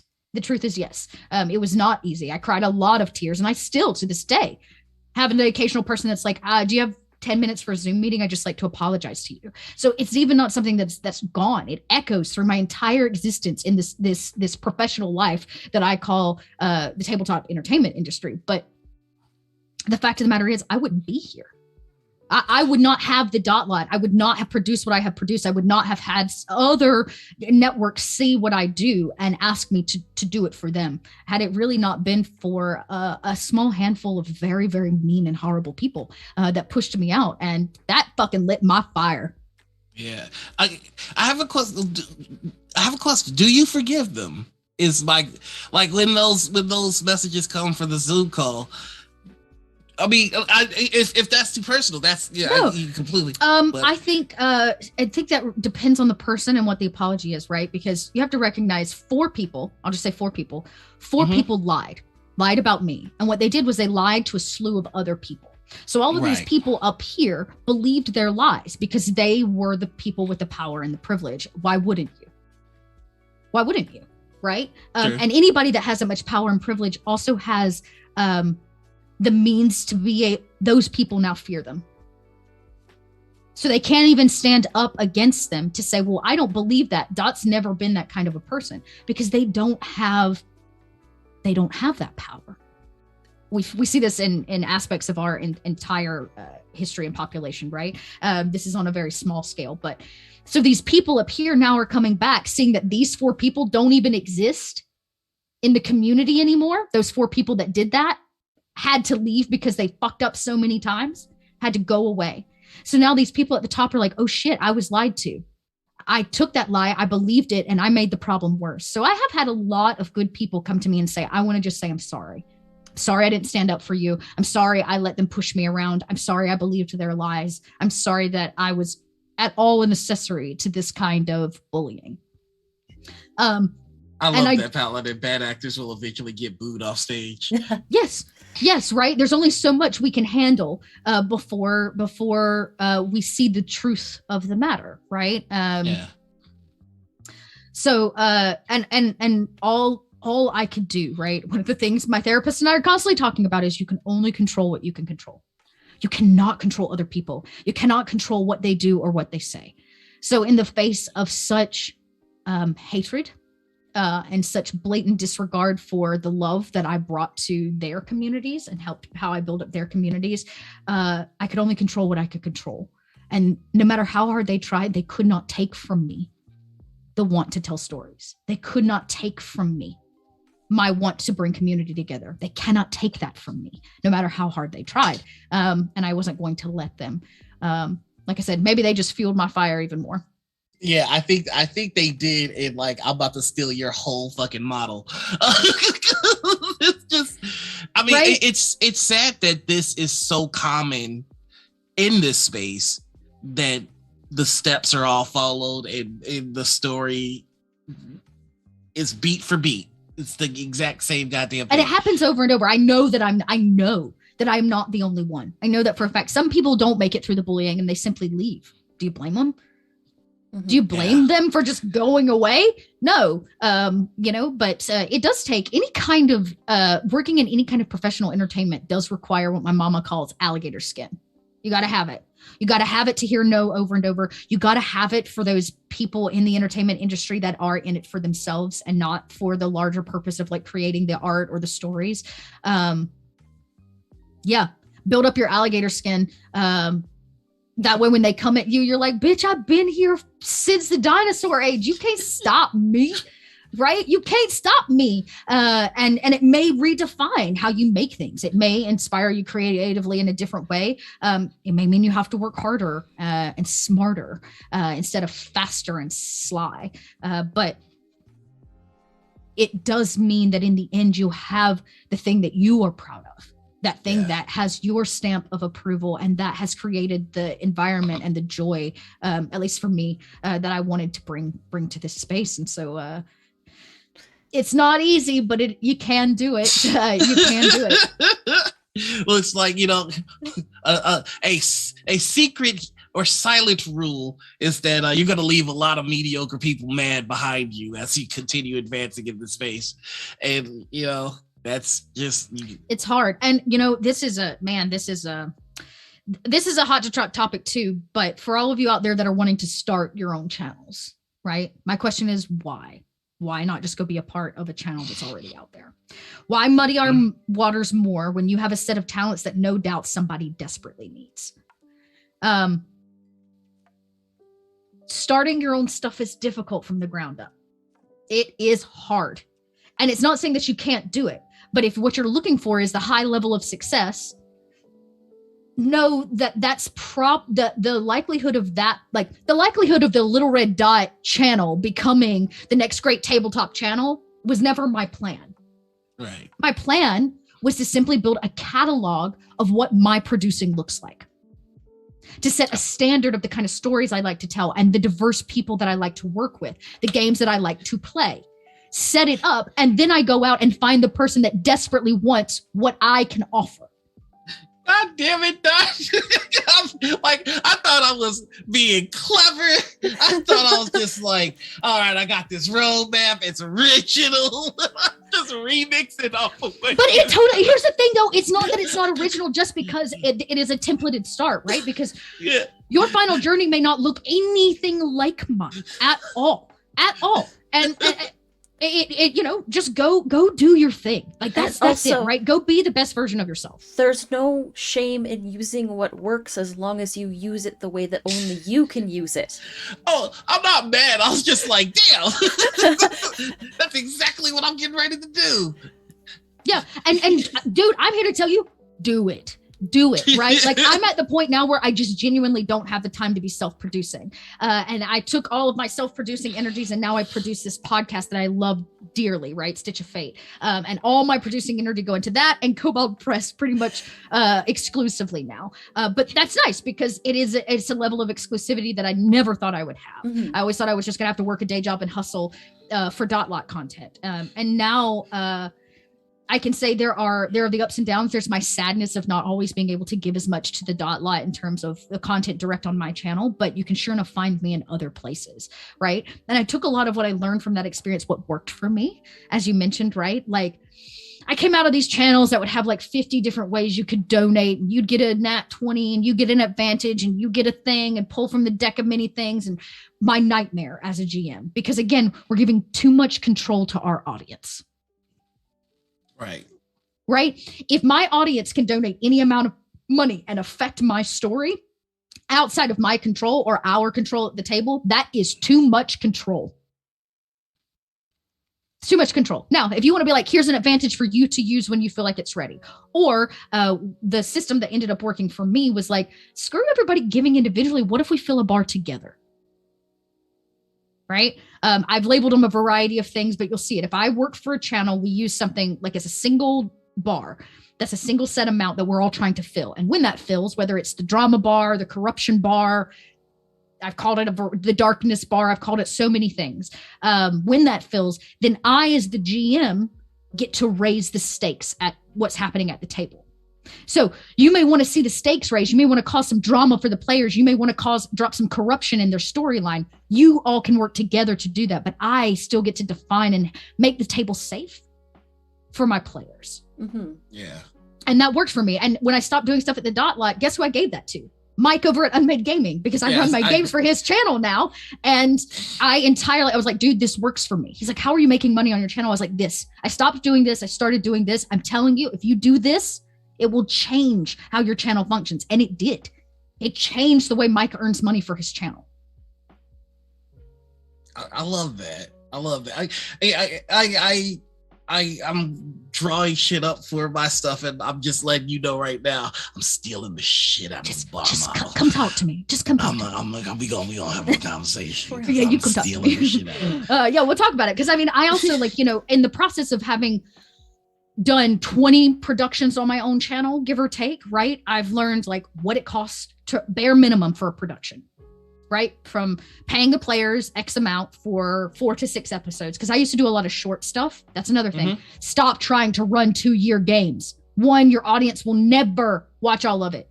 2, do yourself a favor and make them short because you can't afford a 2-year game. But I can't afford a 4-week game or a 6-week game, right?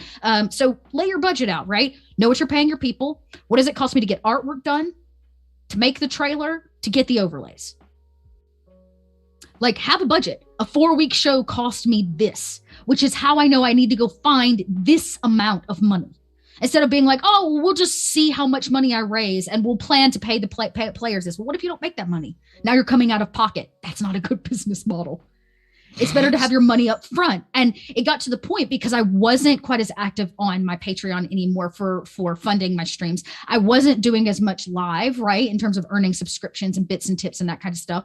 I decided, I was like, if I want to produce these things, I need to have the money up front. I'm going and applying for a grant. I applied for a storytelling grant under their digital arts. Yeah, I And just they looked up funded 3 Illinois, and we have one as well. And now a grant getting is ready like to a whole other thing, right? You got to track all your stuff. You have to use the money exactly where you say. You know, there's a lot of reporting back, but if you're willing to do the work, that money's there. It's there. And I was able to put $2,000, right? I took $2,000, and I was able to put like $2,000 and some change, $2,500 or so, into every one of those productions that I did. One of which was very important for me in the midst of 2020 to kind of, in the wake of some things that had happened online and some leaving of some people out of this community because of their mistakes. I wanted to be able to say, look, the dot lot isn't just for me. It isn't just for my stories. So let me step back. What if we do an entire production where I'm not on screen at all? Yeah. And we tell a story that I'm never going to be able to tell using a system that is not for me. Right? Let me go find other people that have a story that doesn't get told or doesn't get seen. So that was like very, very important. And then I wanted to do the same thing for games that never get played. These indie games that get so put under the radar that nobody ever notices them. I wanted to give them a chance to be seen. And then I wanted to tell a story from a queer perspective, which was Overlight. And so I knew what I wanted. I found the money, I did the budget, and then it was just the process of producing. Yeah. You know? Yeah, that's I think it's very important that we have conversations like this more openly so that people can realize that, you know, there's a lot that needs to go behind making stuff. You can just hop on Twitch and, you know, bleh, and do your community bit. But like, we've seen what happens when it goes that way. Yeah. And it's important that we learn from those lessons. We've seen channels come and go, and we've seen them come and go either silently, which, you know, or we've seen them go out very loud. With a bang. Yep. Woo boy. Woo boy. But you know, all of which, you're right. I come out of the nonprofit world, which means transparency is everything. In nonprofits, we share everything. Our financials, nothing is secret because we're using government funds. And the government's like, no, you can't hide like a corporation can. Right? You have to show your stuff. And I live and die by that transparency. If somebody from the dot lot was like, what are you doing with our Patreon money this month? I'd be like, I will tell you exactly where that X amount of dollars went. Mm-hmm. Right? If somebody comes to me, this has already happened around Stitch of Fate, and they're like, we don't understand this piece. Like, where's all the monthly money going? How is it being banked? What is it being spent on? I was like, well, you need to know we pay our players. This much of Patreon goes straight to paying players every month. And they're like, oh, right. And so when they see that breakdown, like, I have no issue with transparency. Probably the only viral tweet set I have ever had was about the business of tabletop. I was transparent of what it cost me to do a show, of where I think standards should start for players and go up from there. We need to recognize as well that people that bring excessive talent to the table, like somebody like B. Dave Walters, who's not just a producer, but a writer, an actor that has like real skill set. And I'm so sorry for all of you out there that are not professional actors, but I have a lot of student loan debt that taught me these skills. The skills of voiceover work, the skills of presence on screen, how to interview people, how to build a character arc in a story, right? These are not things that I can teach you. These are things I went and paid for and was taught, right? And so when I come to the table, I bring a lot more than just dot. I bring a skill set, and I want to be paid for that fucking skill set. Yeah. And that I should not feel bad being asked to be paid for my skill set.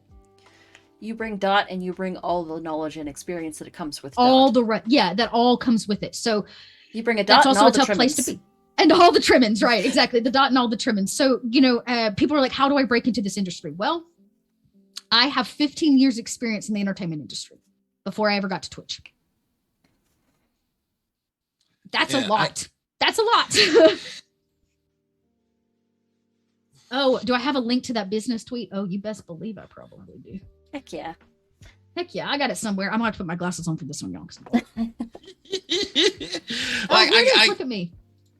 Oh, here's a thread tweet. Look at me go. I was like, I think I saved this somewhere. Hot damn, I did. Oh, throw it in chat. Oh. Nice. So I'm gonna go ahead and make sure I save that, because B Dave did the same thing. After that, I think I'm gonna actually I'm gonna fucking like it. I'm a motherfucking retweet it because I think people need to. Anyway, but yeah, I think that there are skills that you can learn to make yourself better at this. I'm gonna say an acting degree definitely, I think, is one of the tippy top ones, but I always recommend that people should try out improv workshops. Yes.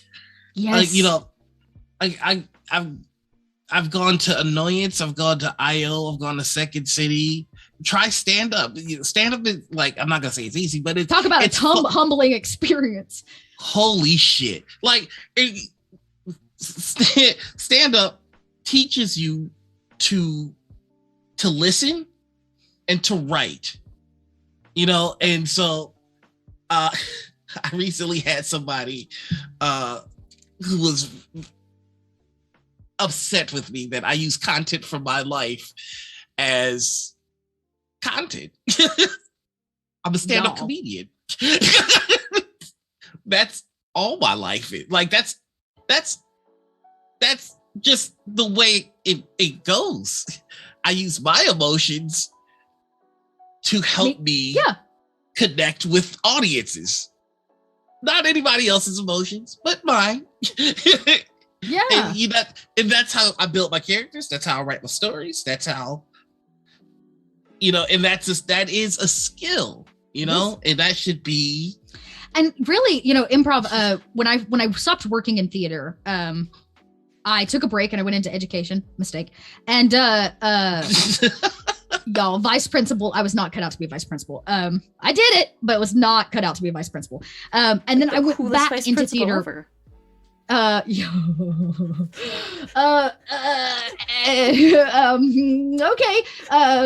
My students may disagree with you exponentially, but all that to be said, it gave me some space to really think about going back into the arts. And when I did, I decided the only theater I'd work for again is an improv house. And I was lucky enough to get a marketing job inside of one of the largest comedy and improv companies here in Atlanta, which I do not regret, because that space really encouraged me to take improv classes. And I had done improv in the past in college, but to actually take professional classes, most of which are very affordable.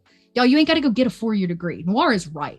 Improv teaches you tons of skills that are super duper valuable. Listening. 75% of people in this world cannot listen. Do not listen. Not because they don't want to, but because they have never had the skills to do it. They've never been taught the skills to do it. Families are toxic places. School, toxic place, right? We are put in positions where nobody listens to us ever. Mm-hmm. And so we think, one, we're not worthy of being listened to, and two, we don't develop the skills to listen. And I think there's also people that listen to empathize and relate, and then there's people that listen to respond. Yes. And really, the latter is not listening. Because if you're constantly worried about a response, you're not listening. You're not internalizing. You're not internalizing anything. It's part of that concept of being in the now, which is something I constantly am like, stop worrying about your next move. And even as a new role player to the tabletop community, this was something that even I was guilty of when I first started, right? Spending so much time when somebody else is in the scene going, what is my next move? What am I going to, I'm going to say this. Ooh, I'm going to write this down, or I'm going to do this action, or I'm going to do this thing. And I spent so much time planning, living in the future, trying to respond instead of listen. And when I stopped doing all of that and I took a step back and I was like, we're not doing that anymore. Just sit here for a second. Listen to what the character is saying. Listen to how they're talking about things. Listen to how this player is building this character. And once you're in the now, then you can respond. Or then you can consider responding honestly instead of in a false way. And so I get a lot of questions. It's like, oh, you're such a great role player. How do you do that? You shut the fuck up and you listen. I had one of my improv teachers, and just really quick, I highly recommend that everybody try different improv classes. Like, No, don't yes, just go to yes. one place and just adhere to their model because. But one teacher explained it beautifully. He explained that your mind is either doing one or two things in a conversation. You're either building with the other person or you're dueling the other person. If you're dueling, you're waiting for an opening to strike, which isn't constructive. It's trying to win. Yeah, it's tearing it down. Yeah. Yeah. Oh, I love that. But if you're So well put. if you're listening to build, then you're taking in everything that they're doing, and then it's just like, okay, I'm gonna wait till they're done. You know what would go great here?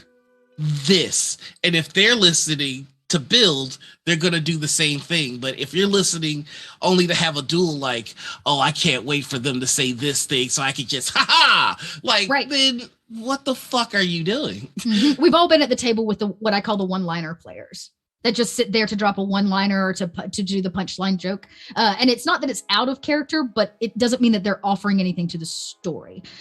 When I first started, I had one of the only people who didn't ostracize me when I was blacklisted early on. Somebody that really believed in me and brought an excessive amount of kindness to my life, told me a couple very valuable things. But the first thing is, when you sit down at the table, the goal is to make everybody else look good. It's not about you. It's about us. And so I think you're right. If you're listening and not trying to duel them, when they're done talking, you go, oh my gosh, how can I add to their moment? Mm-hmm. How can I build this story up bigger and better for their character as well as my character? Because when you end up with a character that's actively in conversation, that's actively building story, your character looks good too. Right? It's not an either or. So I always, even as a GM, how do I make my players look good? And that doesn't mean they have to always succeed. It doesn't always mean that they make good choices, but how do I make them look good? And I've lived by that. And I think that builds so nicely off what you said, Noir. Yeah. So I honestly, because again, I'm a very simple dude. When I'm having a conversation with somebody, I just imagine like just a construction area. It's just like, it helps remind me that we're in the mindset of building, and I'm not trying to do. There's a time to duel. Like, dueling conversations can be great, and sometimes a scene calls for it, but you have to, like, I like to think of it like, oh, we've built a ring. Let's step in that ring, and like, now we're gonna do it, and now we step out of the ring and we go back to building whatever the fuck it is that we. I love that. Yeah, such a great metaphor, and a really constructive metaphor. All those classes paid off with something. Yeah, right. Finally, my degree is worth something. So we touched on it a little bit briefly. There is another segment to this show. Oh. Noir, do you want to introduce it, or do you want to let me introduce this one as well? Oh no, you can do it. Am I doing 2 for 2? You're so good. 2 for 2? You're killing them. You're killing them. Dot. If you have been in the TTRPG community long enough, chances are that you have had a run-in with what we like to refer to as a that guy. And a that guy is a black hole of fun at a table. Someone who, if they were catapulted into the sun, your experience at the table would improve exponentially. Yeah. So, Dot, do you have a that guy story? The big sip happens just before this. Settle in, difficult. Folks. This is difficult. I say that I have a lot of that guy stories, right? A lot of that guy stories. And I'm gonna say that person stories. That person. How to tell without telling. First off, I think it's important to know that even that person still has a story to tell. Mm-hmm. What they lack is the knowledge of the fact, and most of the time the awareness, which is not my responsibility. Your responsibility. It's nobody's responsibility but theirs. But they lack the awareness to recognize that they're the black hole. So that doesn't really change the fact they're the black hole. It doesn't make it better, but it does change our perspective on the black hole. So the first thing to do is to inform them that they are in fact the black hole. That's the struggle, because a lot of times we allow people in this community to just continue being black holes. And what we do is we don't want to take up the responsibility of telling them. So it's a lot easier just to let them go. And then all they're going to do is take their black hole-ish ways over to another table and siphon the life out of it. Somebody has to have the cojones to step up and go, hey, your behavior is unacceptable. Hey, you weren't very supportive in this scene. You made it about you and it really wasn't about you. Hey, I'd like for you to review last week's episode or the show and tell me if you think you stopped action. They need to know, right? Mm-hmm. They need to know, or at least somebody needs to try to inform them. Now, after we've informed them and they still continue to do it, now the onus is on them and they don't have to be invited to a table anymore. But I did have this happen actually with somebody in my community, and they were following a lot of my shows, and they had found themselves in a couple other communities that I was involved in. Actually, most all of them. And they were making other people uncomfortable. It's very hard to make me uncomfortable. Very, very hard to make me uncomfortable. Not because, well, for a variety of reasons, but they're making other people uncomfortable, and they were being blocked and these kinds of things, and they couldn't figure out why. And so they came to me and they're like, I'm not allowed to play here anymore. Or they blocked me from their Patreon, or I can't get into Discord. And I was like, okay, we need to talk about something. This was all coming from one place, but we need to talk about the fact it's not coming from one place. And then on the other side, I had all the people that were doing the blocking and kicking them out of the community going, why won't they just leave us alone? And I was like, have any of you said anything to them? Did you say anything, or did you just block them? And they're like, well, I don't have to say anything. I just blocked them. And I was like, yo, this person has no idea. The reason they keep bothering you is because you haven't told them. You haven't informed them. You haven't set a boundary in place. You haven't put any line, exactly, or boundary in place. They don't understand that they've overstepped. So I took up the responsibility of being like, hey, you've overstepped some boundaries. You made some people uncomfortable. You did this, this, and this, and it wasn't okay. And I can vividly remember that person sending me a Discord message back that's like, oh my God, I didn't know. Oh my God, I didn't know. And for the first time, the black void could stop sucking energy and see themselves in the mirror. And go, fuck, I have to take onus for my mistakes. Running from problems, running from the black hole does not mean they will stop sucking away the life out of everything. Facing the black hole, reminding them they are a black hole, may just offer enough of like a crack in the door for them to have that awareness necessary to do better. Sometimes screaming into the void isn't the answer. Just maybe having a decent conversation with the void. Yeah. And I think that's kind of the problem with communities, and I think that's what happens when communities become echo chambers, which is, somebody does something that is off-putting for one person in the echo chamber, and usually as adults we go, hey, you did that thing that I didn't like, could you not do that? But with communities, what can happen is instead of going to that person, you go to somebody else in the community and go, oh man, that guy sucks, right? And then the other person's like, yeah, that guy sucks. And then you keep going, that guy sucks, that guy sucks, until you whip yourselves into a frenzy. And by the time you actually do talk to the person who doesn't have any idea that anything's wrong, you're like, hey, fuck you, you suck. We all think that. And it's just like, right. And now their feelings are hurt just as much as your feelings were hurt by what they did. It is a cesspool. It's a feedback loop from hell. Yeah, it's nothing good comes from it. Even like let's take your example of the guy in the black hole. It's just like, oh, my bad, I didn't know. Like, I didn't know. Like, I'm sorry. Like, at that point, an average, a normal adult would be like, oh, well, like, don't do it again, man. Yeah. Shit. You know, and here's the thing, and this is tough too. If you're the void and somebody makes you aware that you are the void, you're the black hole. That's a lot of internal stuff you got to deal with, right? You got to now question a lot of things, and it's going to make you feel very insecure. Recognize that your ego around insecurity does not solve your problem. Yeah.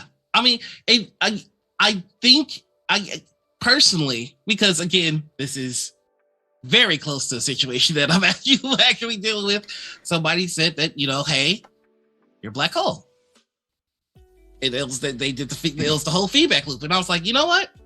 That's absolutely my bad. I had no idea that was going on. So I'm actually just going to take a step back from this project, you know, let you all get back on the good foot. And then, you know, I'm just going to, you know, wipe my hands clean. I mean, black holes come in a variety of forms when you're in a shared space. Even I have had people come to me and go, hey, you really ruled the table today because you just have stronger RP abilities than everybody else. I was like, whoa, you're right. 90% of everything was being driven by me, by my story, by my presence, which was so much stronger. That's not to say that I can't be the best version of Dot. It just now makes me aware that, hey, I need to support this table differently. Right. If I'm the strongest RPer here and that's being called out to me and everybody else is being made to look bad, I'm not living up to the things that my values of making everybody else look good, which may mean I just need to shut my mouth a little bit. Yeah. Right. And this is also hard for people to hear. People are different. Everybody has things that they're bringing to the table. And just because you're not a good RPer, or just because you're new at this, or just because maybe you have some social disorders or anxieties that may make it difficult for you to share space, as the navigator of the table, as the pillar that holds it up as a GM, it is my job to make everybody feel comfortable and to give everybody a chance to shine. Sometimes not everyone is good at role-playing first person, or they end up very quiet at the table. So one of the things that I've tried to do is develop a set of skills to expand how to help those people and say, okay, instead of asking them what they're doing, or instead of asking them to freely role play through a scene which they may not be comfortable with, what if I ask them how their character's feeling? Because that person may be more of an internal player. And if that's the case, and they can answer like how a character's feeling, now everybody else at the table is cued in on something different and can involve them differently. So it's kind of an interesting responsibility where we're not responsible for people doing bad things. We're not responsible for your ego, but we are responsible to create a space where we can all drop our egos. Mm-hmm. And if even I as a GM can't drop my ego and go, oh, they totally ruined my scene. Or, oh, they totally talked over me. Just let them know, hey, I really don't enjoy being talked over. There is a humbleness that comes to sharing a space. It's the first thing, one of the very first things you learn in improv is like, leave your shit at the door. This isn't about you. It's about us. It's about a team. And it's about a shared outcome, not a single outcome. So it's a very fine line to walk. So of course I could go through that person's stories over and over and over again. I could tell you stupid things, stuff that's made me uncomfortable, the dumbass shit that's been said at tables or done. But I don't think any of that's actually really constructive. What's really constructive out of it is like, okay, how do we deal with that? How do I deal with my feelings around this? And, you know, if you are the void, if you are the black hole and somebody calls you out on it, recognize that it is not a judgment of your character. It's probably a judgment of your actions and your words. And so just in general, always remember walking away is an option. Yes, walking away is an option. And I think a lot of people think that's not okay either. You know, I get a lot of like, nobody wants to play with me. And I was like, well, maybe those people don't want to play with you. That doesn't mean there aren't people out there that do want to play with you or do like your style or are comfortable with you. Does that mean you're going to be on a Twitch channel or you're going to get to sit at a table with, you know, XYZ big name person? Maybe not. But that doesn't mean you're not worthy to go play and tell stories together. It just means like maybe you've not found the right table yet or you don't have the right dynamic. Not everyone is right for every table and not every table's right for everyone. And I have learned that. Do not stay in a situation that is bringing you down. Like and if you feel if you find that you're bringing other people down just by being who you are, that's just not the right table for you. PH is away, right. Man. Just because you're the black hole at this table doesn't mean you will be at others. As long as you're not actively going out of your way to be malicious, cruel, or a bigot. A bigot. Well, if you're a bigot, just die in the fire. But like, as long as you're not actively being malicious and you're just doing doing what my character would do is a toxic statement when it's being weaponized. Yes. But if you have a certain play style and it doesn't fit at the table, and you genuinely, non-maliciously, non-weaponizing, are just doing what your character would do, if that doesn't fit at the table, walking away is an option. It's always okay, right? That is it. That is how boundaries work, y'all. That's how boundaries work. If they are unhappy with you or you're unhappy, walk away. You have that option always, and it is a valid one. More importantly, if you hurt somebody in some way, they don't owe you their time anymore. Right? I dealt with this with one of those that people before, where they're like, I just want to say I'm sorry. I didn't know. I just want to say I'm sorry. It's like, those people don't owe you a space to say you're sorry. They don't, and you have to accept that. You have to accept you fucked up. And you have to recognize if they are kind enough to give you a place to say you're sorry, do it, right? Because you should. But if they don't, and they don't choose to share space with you anymore, you got to move on. I think the important thing to remember is to approach people with a modicum of empathy, and don't assume malicious intent off the bat. And then don't resort to swinging the hammer down immediately at first blush. One of the biggest rules I learned from improv was always assume best intentions. Yeah. Now, sometimes people are going to say things and it ain't good intentions. Like, we know that. Like, I can see through you. I can see a troll from a mile away. I can see a troll from a mile away, right? But if that person at the table is really trying, and maybe they say something the wrong way, or it's not as supportive as it should be, I, as the GM, still need to recognize that maybe that comes from a place of good intent, right? Not if we're hitting on the things Noir just mentioned, right? You just being an asshole and a bigot and that ain't what I'm talking about. Yeah, that ain't what I'm talking about. At the table. No. You can go dig a hole and bury yourself. But if you are trying and it doesn't come through the way you want, I, as the GM, have to go, oh, they're meaning good intentions. How can I help them? How can I say something that cues maybe everybody else on how that can be used in a positive light, or a respectful way, or a way to build upon? So how can I guide this intent? How can I guide this intent where it's not, the impact is much different than I think what their intent was, but can we make that impact positive, joyful, shared, supportive? Sometimes people just say, sometimes we don't got the words, we get nervous, or like shit just doesn't come out right. And it happens. And our president spelled tomato wrong on a board in front of children. Like, shit happens, right? Like that. It happens, and we make mistakes, and then we're held to it. And it's like, okay, I spelled tomato wrong. When you're improvising and you're trying to think of like 30 different plot lines in your head, and like how people are portraying themselves and what their intentions are and what your intentions are in this scene, your words aren't always going to come out as a Shakespearean monologue. Right? It just doesn't happen that way. That's the beauty of this, though, is that sometimes it is messy. As long as the heart is there and the heart is in the right place. It's true. It's so true. And so I encourage you, if you have that person at your table, ask you and everybody, has anybody said anything? If they're crossing boundaries, you should let them know. Yeah. Because if you sit on it and don't tell them, then it's only allowing that to fester. Just be real. And honestly, make sure, if you are going to go about this, make sure that you're not surrounding yourself in a goddamn echo chamber. For the love of God. Like, if you can't handle it like a reasonable adult, or if you genuinely just don't like somebody, it's much better to just be an adult and go, hey, we don't want you at the table, rather than doing mental gymnastics to make them the bad guy, going to their spaces and like listening into whatever they're saying, trying to make them the bad guy. Yeah. Like, there's a difference between setting boundaries and adding to the toxicity. Yeah, I mean, there's a certain level of shit that's just childish, and it's just there has to be maturity in this hobby, and there has to be empathy in this hobby, I think, too.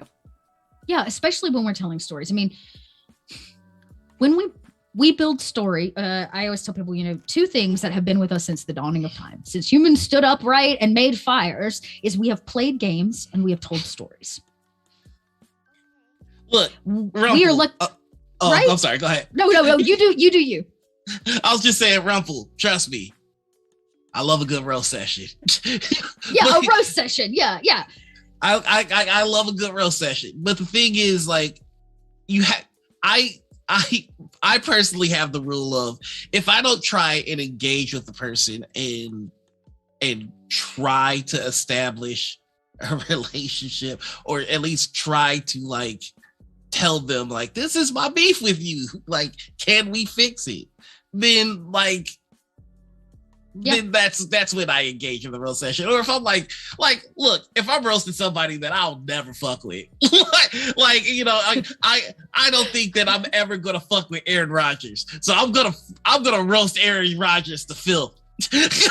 Never say never. Never say never. You listen to me. It'll be a cold day of goddamn hell before I work with a Green Bay Packer, and I mean that with my entire goddamn chest. Somebody's got some feels. There are some people that want exactly the tassel. You're right, Tanya. Yeah. Yeah, I'm learning that the hard. That's also true. Fan. Oh, Tanya's right. We said that earlier. Like, some people just aren't worth the hassle. If you set your boundary and they can't self-reflect on the fact that they hurt you, done. Like, they aren't worth your hassle because they're not going to change. So if you're pointed out to be the black hole, y'all, maybe set in the mirror for a second and figure your shit out. If those people are kind enough to offer you a place to say you're sorry, fucking say you're sorry.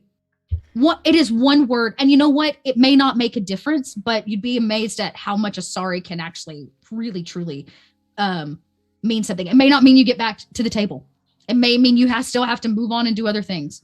But sometimes that 5-letter word does come from a place of empathy and a place of recognizing your faults and how you cross somebody's bounds. So just say you're sorry before you ever explain, before you have all the reasons I did this, because I don't give a fuck. Just say you're sorry and shut up for a second and listen, and you might actually learn something. I think one of the biggest failings in most apologies is that people apologize with the expectation that that apology is going to achieve or purchase something. And that's not, apologizing is not a transaction. It is not. It's an admission of fault and accepting of accountability. That's it. Yep. Like, you can say you're sorry to your goddamn blue in the face. That's not going to change anything. It might, but you have no control over that. And if you come in with the expectation that it will change something, then we know that an apology. That apology didn't come from anywhere at all. That's just you trying to purchase a whole forgiveness. Yep. Yeah. I would like to exchange this apology for the continuation of this relationship, please. Yes, and it's like, well, no, that may be done. It's always those. I always find the long apology messages that come from people publicly online so counterproductive, because you don't need 2,000 words to say you're sorry. I fucked up. I am sorry. Just is enough characters to fit in a single fucking tweet, y'all. Right? You don't actually need a thread to say. You should not need a thread to say you're sorry. If you can't say, I am sorry, I fucked up, I was wrong, then is it really an apology at all? Yeah, it's definitely not. And y'all, that's a big old spoonful of some shit to have to swallow, especially if you're the person having to say you're sorry. But it does, as Anita pointed out, come from a place of empathy. And empathy is hard to learn. Mm-hmm. Especially if, in today's society. And for the love of God, if you are going to apologize, do not put the link to your merch in the apology. Yo. I think that might be where we ended. Yeah, don't put the link to your merch in your apology. The one thing to take away from morning ritual. Oy vey. No, you can't leave that. Tony says no. No. No, you can't. Yeah. that was my drive-by shooting. Oh my god. Oh my god. Anyways, no, you know what? In all of this, this, morning ritual merch. Yeah, here's a link to morning. I would say, I don't know what to leave with. I don't know how you usually go out, but I hope out of everything we've talked about today, from psychedelics to burns to shared collaborative storytelling. Oh God, how is you don't take doing on the followers anyway? Oh man. But yeah, we've actually got to wrap it up pretty quickly here, because some folks have some other obligations that they need to get to. Yes, I have to run a Avatar game, y'all. In like 20 minutes. I've got to go play tabletop. No.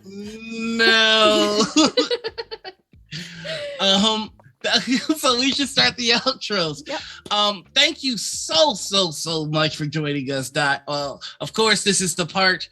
This is one of the newer parts of the show where I bully you into coming back again. So so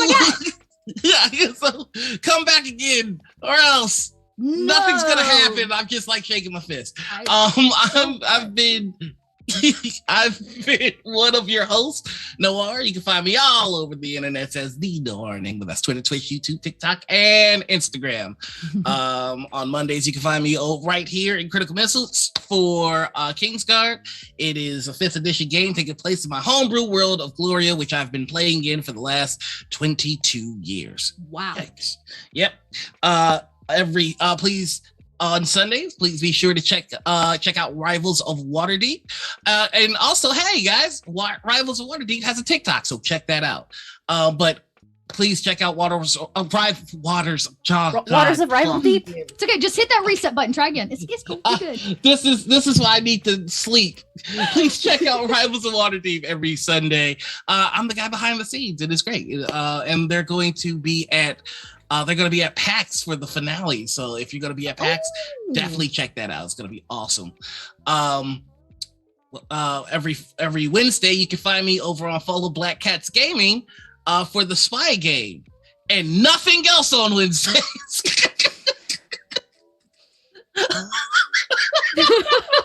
Bow, bow, bow. And then Saturdays again back here for Morning Ritual, and our guest next week is Wally. Oh, hey! Oh, I love Wally! Yeah. Oh, no, I'm so sad. I don't get to see the Wallies. I am your other host, Anita. You can find me everywhere online at Panita or at Critical Misses, because I'm a TTRPG streamer, graphic designer, producer, and cat mom about the space. You can find me here Mondays for Kingsguard. You can find me behind the scenes Wednesdays for Blue Ghosts, which is a Blades in the Dark campaign run by the fantabulous It's Daridla, with an amazing cast, and they're starting up in 2 weeks, just because we've had a couple scheduling snafus, but we are doing our best to resolve it. I am also here on Fridays running a Star Trek Adventures campaign with an amazing cast that is called The Lost Frontier. So we just did our first episode last night, and we had an absolute blast. The ship is now infected with a virus. Oh, that ends well. Yep. But yeah, and then again, you can find me here on Saturdays for Morning Ritual, and that is moi. Dot. Hi, friends. I'm Little Red Dot. What a joy to get to sit down with the both of you and just hang out. Just hang out. Show is. Yeah, I love it. I love it. We don't get to do that enough. Sometimes it's okay to like not have a purpose, but just like share in communal space with the people that are out there hustling the way you hustle, you know? And I love that. So I'm Little Red Dot. You can find me on pretty much any platform as Little Red Dot. I am the Twitch and video producer for Kobold Press. So I spend a lot of my time over there making 5e campaigns and kind of crazy, interesting things happen.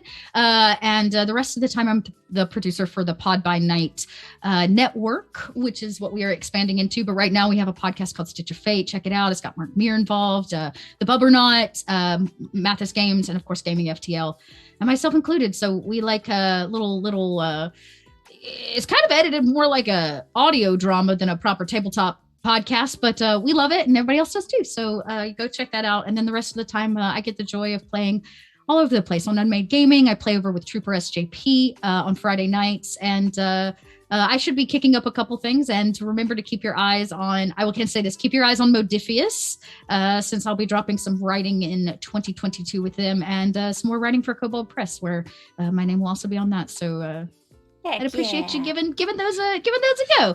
And the rest of the time, just remember, everybody, spread some joy, be the best version of you, and say sorry when you can. Say sorry when you can. Really quickly, before we go on our raid to wherever we're raiding, Awkwardish Panda has a YouTube channel, everybody. Yes. And it would just be the coolest if I could get Awkwardish Panda. Sorry to put you on the spot. If you're still here, if you could just drop a link so we could get some follows. Yeah, congrats, we're trying to get Awkwardish Panda to 100 subscribers on YouTube, and I think that this would be a good opportunity. We can do it. It's 100 people. Yeah, we can totally do that. I have the link to this. Anita with the link. Tweeted it last night. Nice. So let's copy that. Let's paste that. Oh, y'all are gonna be at PAX, right? While Anita pastes this. I am not, but Noir is. I will be there. Well, I'll be at PAX. Y'all can come visit. I'm sad about that I'm not gonna. Don't be sad. The world is in a state of fucking chaos. It's not your fault. The whole world is just in a fucking horrible place. So I was glad I got to see you all at Gen Con. That was a great joy. So it was. But yeah, you can drop by the Kobold Press booth and see me at PAX. Yeah, I will see you at PAX. And I just gotta figure out the hotel situation because I'm pretty sure I just got okie doked. So we will talk to y'all. On that note, we're gonna go on a raid. I think you mentioned Unmade Gaming. They're streaming right now. Let's go give some love to Mike and Unmade Gaming. I think they're playing some Atari Twilight. Yeah, they're playing Twisted Fate. Nice, let's do it. So yeah, we're gonna send some love over to Unmade Gaming. Thank you all for stopping by and hanging out. And Dot, thanks again for chilling and chatting with us. Hey, thank y'all for inviting me. This has been a blast. And my favorite raid to always spend a Saturday morning. But until next time, everyone, the ritual has concluded. Bye, everybody. Bye.